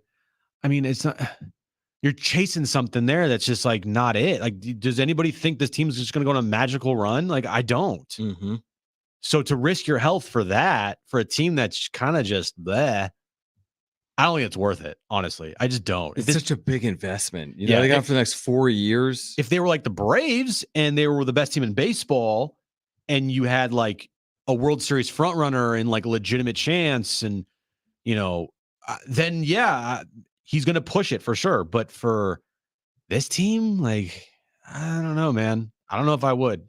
And and this organization might have to, stop him from doing this because Musgrove's not that type of guy to just like give up. And I'm not saying not pitching is giving up. I'm saying it's probably the smart move health-wise for the rest of his career. There was that off day 2 weeks ago where like, wow, things look pretty good. Padres are trending up. They pulled to within maybe a game or two. I think maybe a game at some point here of 500 in the second half. They did, yes. So you're like, wow, maybe things are looking good. And then literally the next day after the off day, we go downtown to the Blind Borough, and they're like, oh, by the way, Joe Musgrove's been shut down. And we both looked at each other like that. That's a huge problem. It feels a little bit like not 2021 in terms of they're going to go in the tank, but like you can't overcome starting pitching injuries to aces after the trade deadline and think that you can just throw Rich Hill every fifth day and win. Nope. And that's, by the way, been an issue. It's killed them the last couple of weeks. Every single one of AJ Preller's trades at the deadline has been a disaster. Happen? Scott Barlow, blah. Rich Hill, blah. Garrett Cooper, blah. G-Man Choi's on the IL. Yeah. It was 0 for 11, I want to say. You just be thankful that potentially, we don't know what's going to happen in the future, but as of this moment, potentially, no pieces were given away that are top line prospects that are going to turn into something that's like going to be me retweeting them for the next 5 years. Right. It's still, but we don't know when it comes to prospects. You never really know. What I mean. Yeah, you don't know. But it was, as far as the rankings go for the prospects that were traded. Yep. It's not anything that was like, dude, you're gonna miss. This is like what we said, that they told you what they thought of their team by the acquisitions they even made. I mean, like they're like, come on. I mean, and we said it on the day of the deadline. We weren't like, hey, these are World Series winning moves or moves to put you in the postseason. We're like, these are nice. Well, maybe it addresses some needs, but does it change the fact that the boat is sinking? It was like, they might be good. Are they better than what they have? Are they better than Manny Machado? Probably better than what they. But you know what I mean? Like, if Manny can't do it, but they were better than the pieces they had on the bench, which were. Yeah. I mean, yeah, they needed some, but even then, it's like Ji-Man Choi's done nothing for you because he got hurt. Right. Garrett Cooper's had like one double for you. Scott Barlow, and Rich Hill has. I mean, frankly, not cost you games, but has been a reason why has he won a start yet? No, he hasn't. Rich Hill? Yeah. I don't think the team has won a game with him pitching. No, I think they're 0-3. Yeah, so good trade.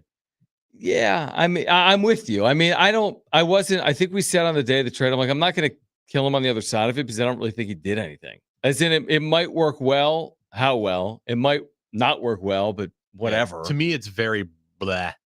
Like, you're right. I'm not going to destroy Preller for these trades.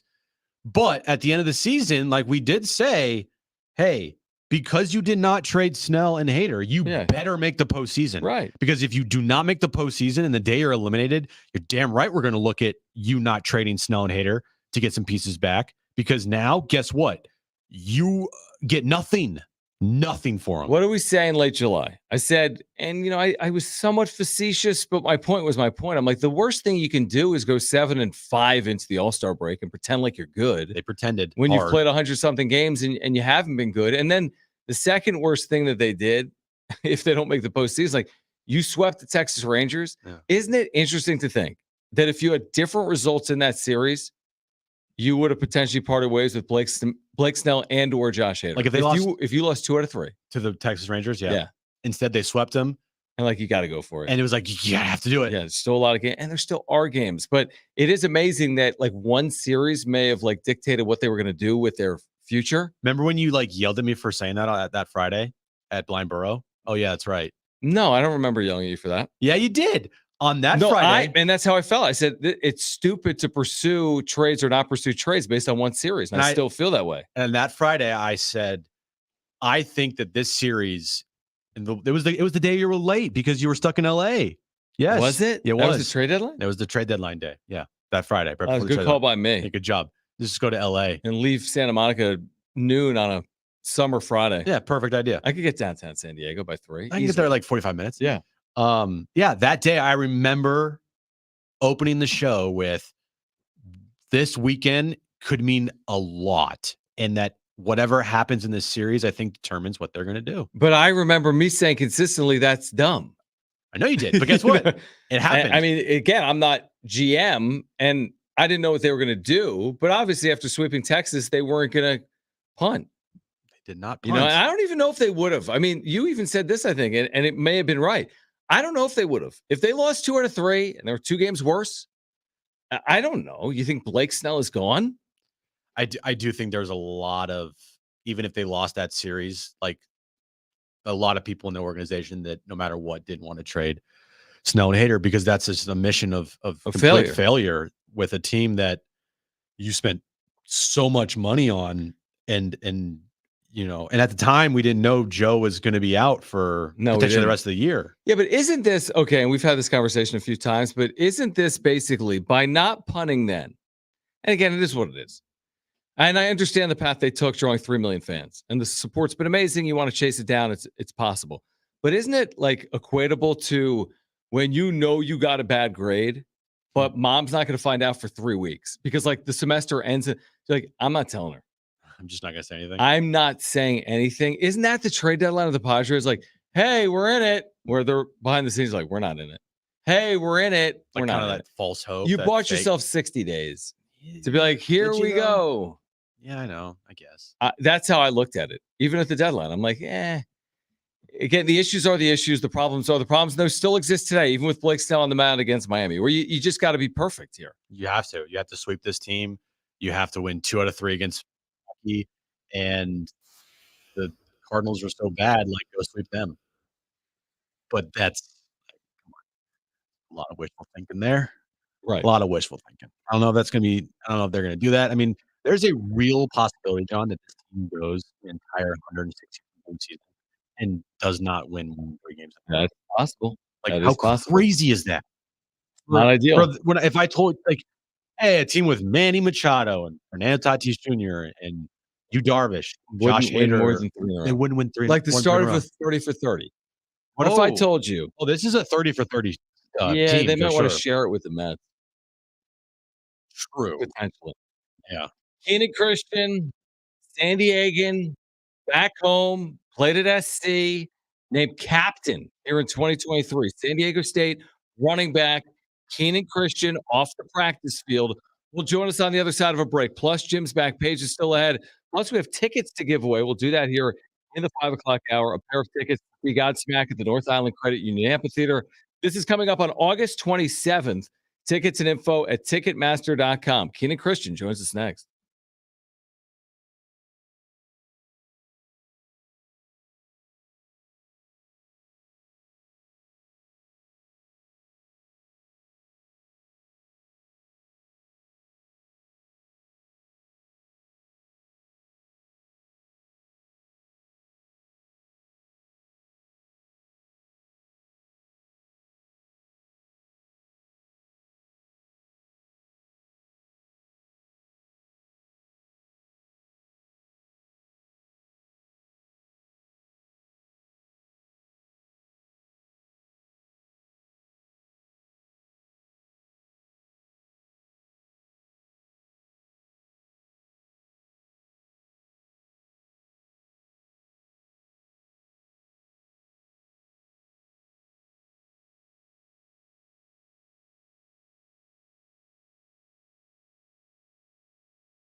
Madison High, San Diegan, captain for the Aztecs in 2023. The tailback will join us next.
All right, this update is brought to you by Mattress Firm. Padres Marlins game 2 of their 3-game series. Tonight, Petco Park, 6:40 first pitch. Blake Snell continuing his Cy Young Award campaign season. Gets the start tonight for the Padres. And NBA news of the day, NBA has fined James Harden $100,000 for his comments made towards Sixers president Daryl Morey. Score big on sleep and savings during Mattress Firm's best sale of the year. Save up to $700 on select Tempur-Pedic adjustable beds and get a $300 instant gift. Good toward pillows and more, only at Mattress Firm.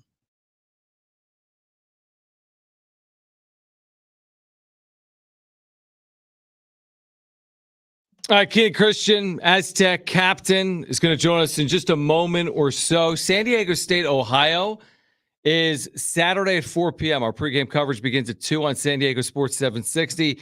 Jim told you earlier, the only place you can win San Diego State football tickets is here with us. Yes. Beginning tomorrow morning at 6 a.m. We've Correct. got tickets to give away on all live shows tomorrow through Friday, right? Yep. Every show will have a pair of tickets to the Aztec season opener this Saturday versus Ohio.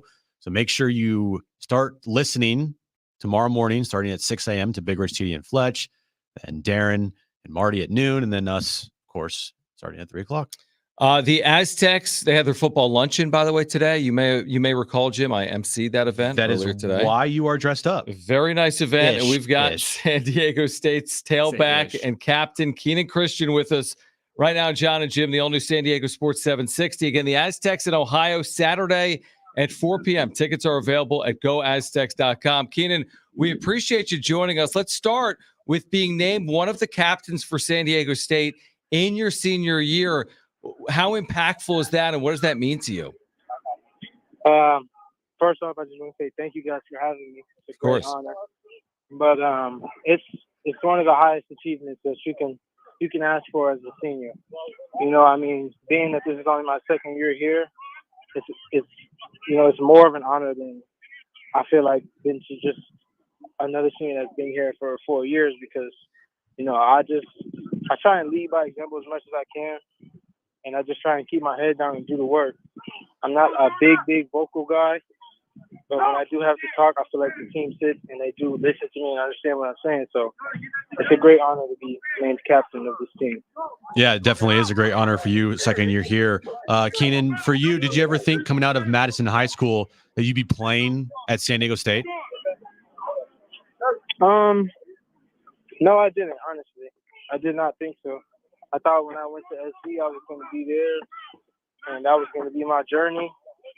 But, things happen for a reason, and I'm here where I am today for this reason. So, San Diego State running back Keenan Christian with us right now on John and Jim. Again, the Aztecs open Saturday at 4 against Ohio. Keenan, for you being year 2 now at San Diego State, like what's different for you between year 1 and year 2? I just feel like the biggest difference for me is having that year of connection with the guys. Last year was my first year in, and I kind of built that connection through the season. But now I've been here since last year, so I've had a lot more time to build and bond with the offense as a whole. Be able to get to know the guys a little bit more. I don't know. I just feel like being here longer, being my second year here, I feel like it just brought me closer to the team, and I just feel like that helps us play better. And going into your second year, new offensive coordinator this season, Ryan Lindley. So far, how has that been with his offense in camp so far with Ryan? It's been amazing. I think Coach Lindley is an amazing coach. Being that he played the sport and did what he did here at San Diego State, I mean, you couldn't ask for a better guy to, be out here telling you how to do it than the guy that did it himself at the best. You know what I mean? No doubt about it. We're with Keenan Christian, literally right off the practice field for San Diego State, 4 days out from playing Ohio at Snapdragon Stadium. I want to say, Keenan, you had maybe a couple of opportunities in the kick return game a year ago. Are you looking forward to having more of those opportunities, whether it's as a kick returner or a punt returner, and utilizing your speed? Yeah, I'm definitely looking forward to that. One of the big things I prided myself on in high school was My thing is I like to have the defense go on the field first. I feel like they set the tone for the game like right away. So, when I was in high school, I get a kickoff return, I take it to the house. That was my way of having the defense on the field first. So having the opportunity to do that again is great for me. For you, Keenan, you have Jalen Maiden, second-year quarterback. He's the starter going into this season. How much more comfortable does this offense feel now that Jalen is the guy and a year under his belt and a full offseason going into this upcoming year? I feel like, just him being here the whole year and, because he came in kind of out of the blue last year, but him being here the whole year, I feel like it's made us stronger as a cohesive unit. And I feel like we're ultimately going to play better on Saturday. So that's all that I could ask for. Let's talk about Saturday specifically. I mean, from a team perspective, what's it going to take? You're taking on a team that won 10 games last year in Ohio. It's the opener. San Diego State last year lost its opener to Arizona. So what's it going to take to win on Saturday?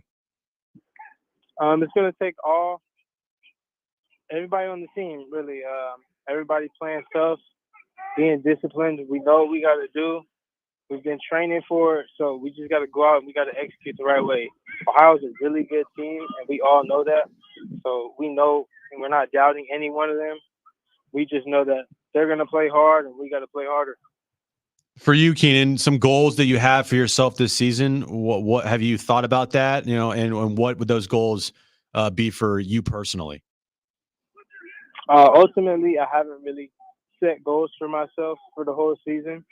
I'm more of a game-to-game type of guy. So as I get closer to the game, I kind of set my goal for myself. And then as the season goes on, either, if it's going pretty well, then I'll keep going up. But, I mean, the ultimate goal for me is win the championship here and make it to the next level.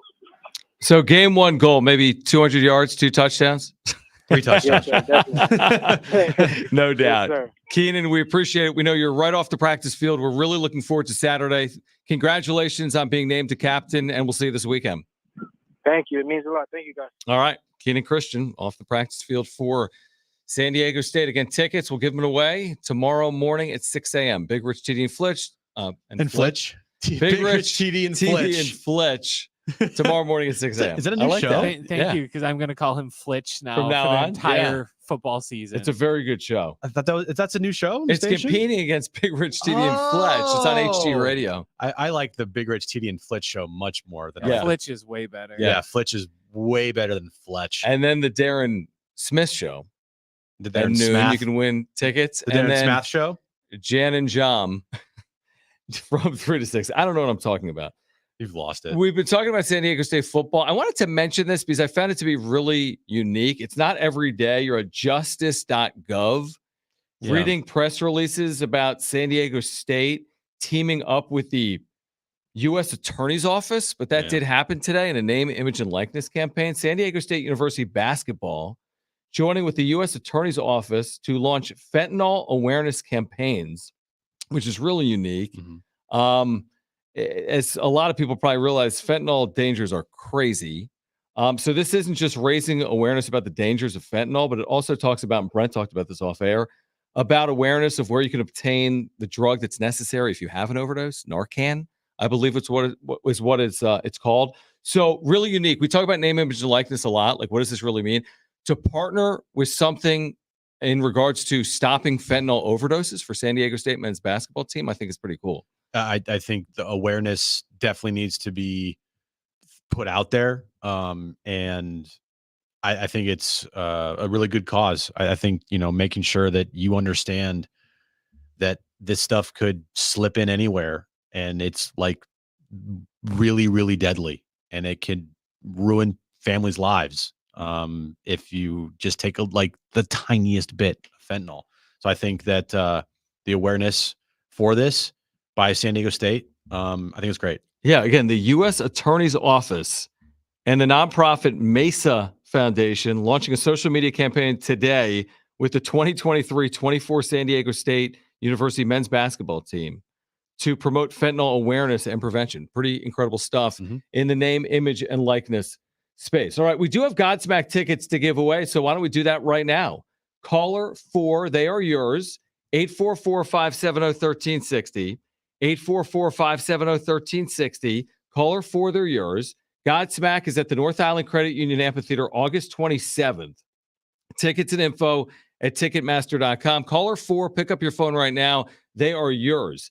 844-570-1360. On the other side, we'll get to Jim's back page. Stay with us on John and Jim.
On the other side, we'll get you ready for tonight. Padres and Marlins game 2, plus Jim's back page.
All right, before Jim's back page, I have 2 betting lines for you.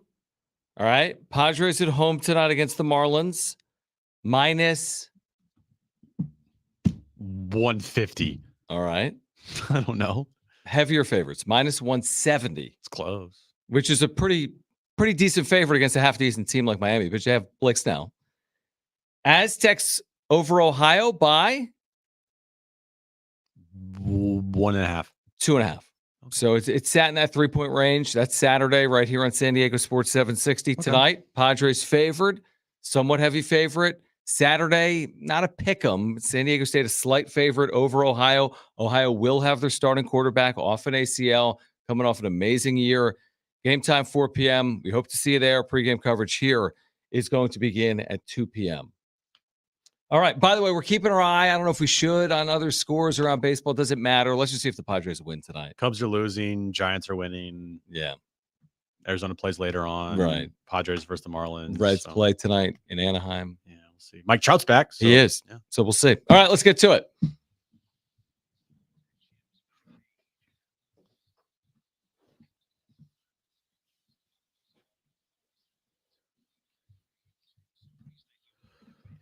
All right, Chipotle is going to be doing a Chipotle IQ 4.0 contest. They've done it before. It is a basically buy one, get one free prize thing. So you have to go online, enter in this contest, answer some trivia questions, and if you get them all right, you have an opportunity to win regular menu items.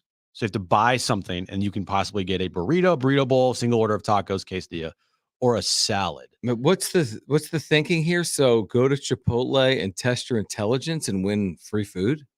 Yes. Play Chipotle IQ online and correctly answer 10 multiple choice questions for the chance to win a buy one, get one free code. Huh. Then you can play bonus rounds for chances to win one of 50 gift cards valuing $500. Interesting. Yeah. So that started yesterday. And it goes through the 31st of this month. Are they like hard questions? Like if X is Y and Y times X is 7. I don't know what the questions are, but like if train A leaves Right. Chipotle at 9 a.m. exactly. but here's the questions are about Chipotle.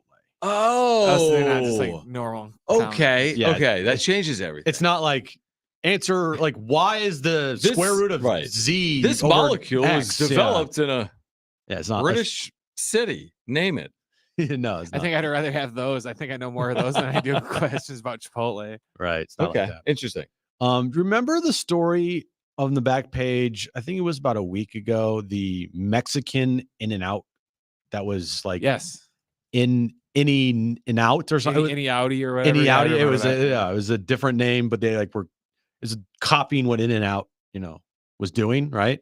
Well, that restaurant, because it kind of blew up like on social media, has now changed the name of the restaurant. I think this is probably for legal reasons. Yeah, I bet they got hit with a big fat cease and assist. Oh yeah, because the restaurant formerly was known as In-I-N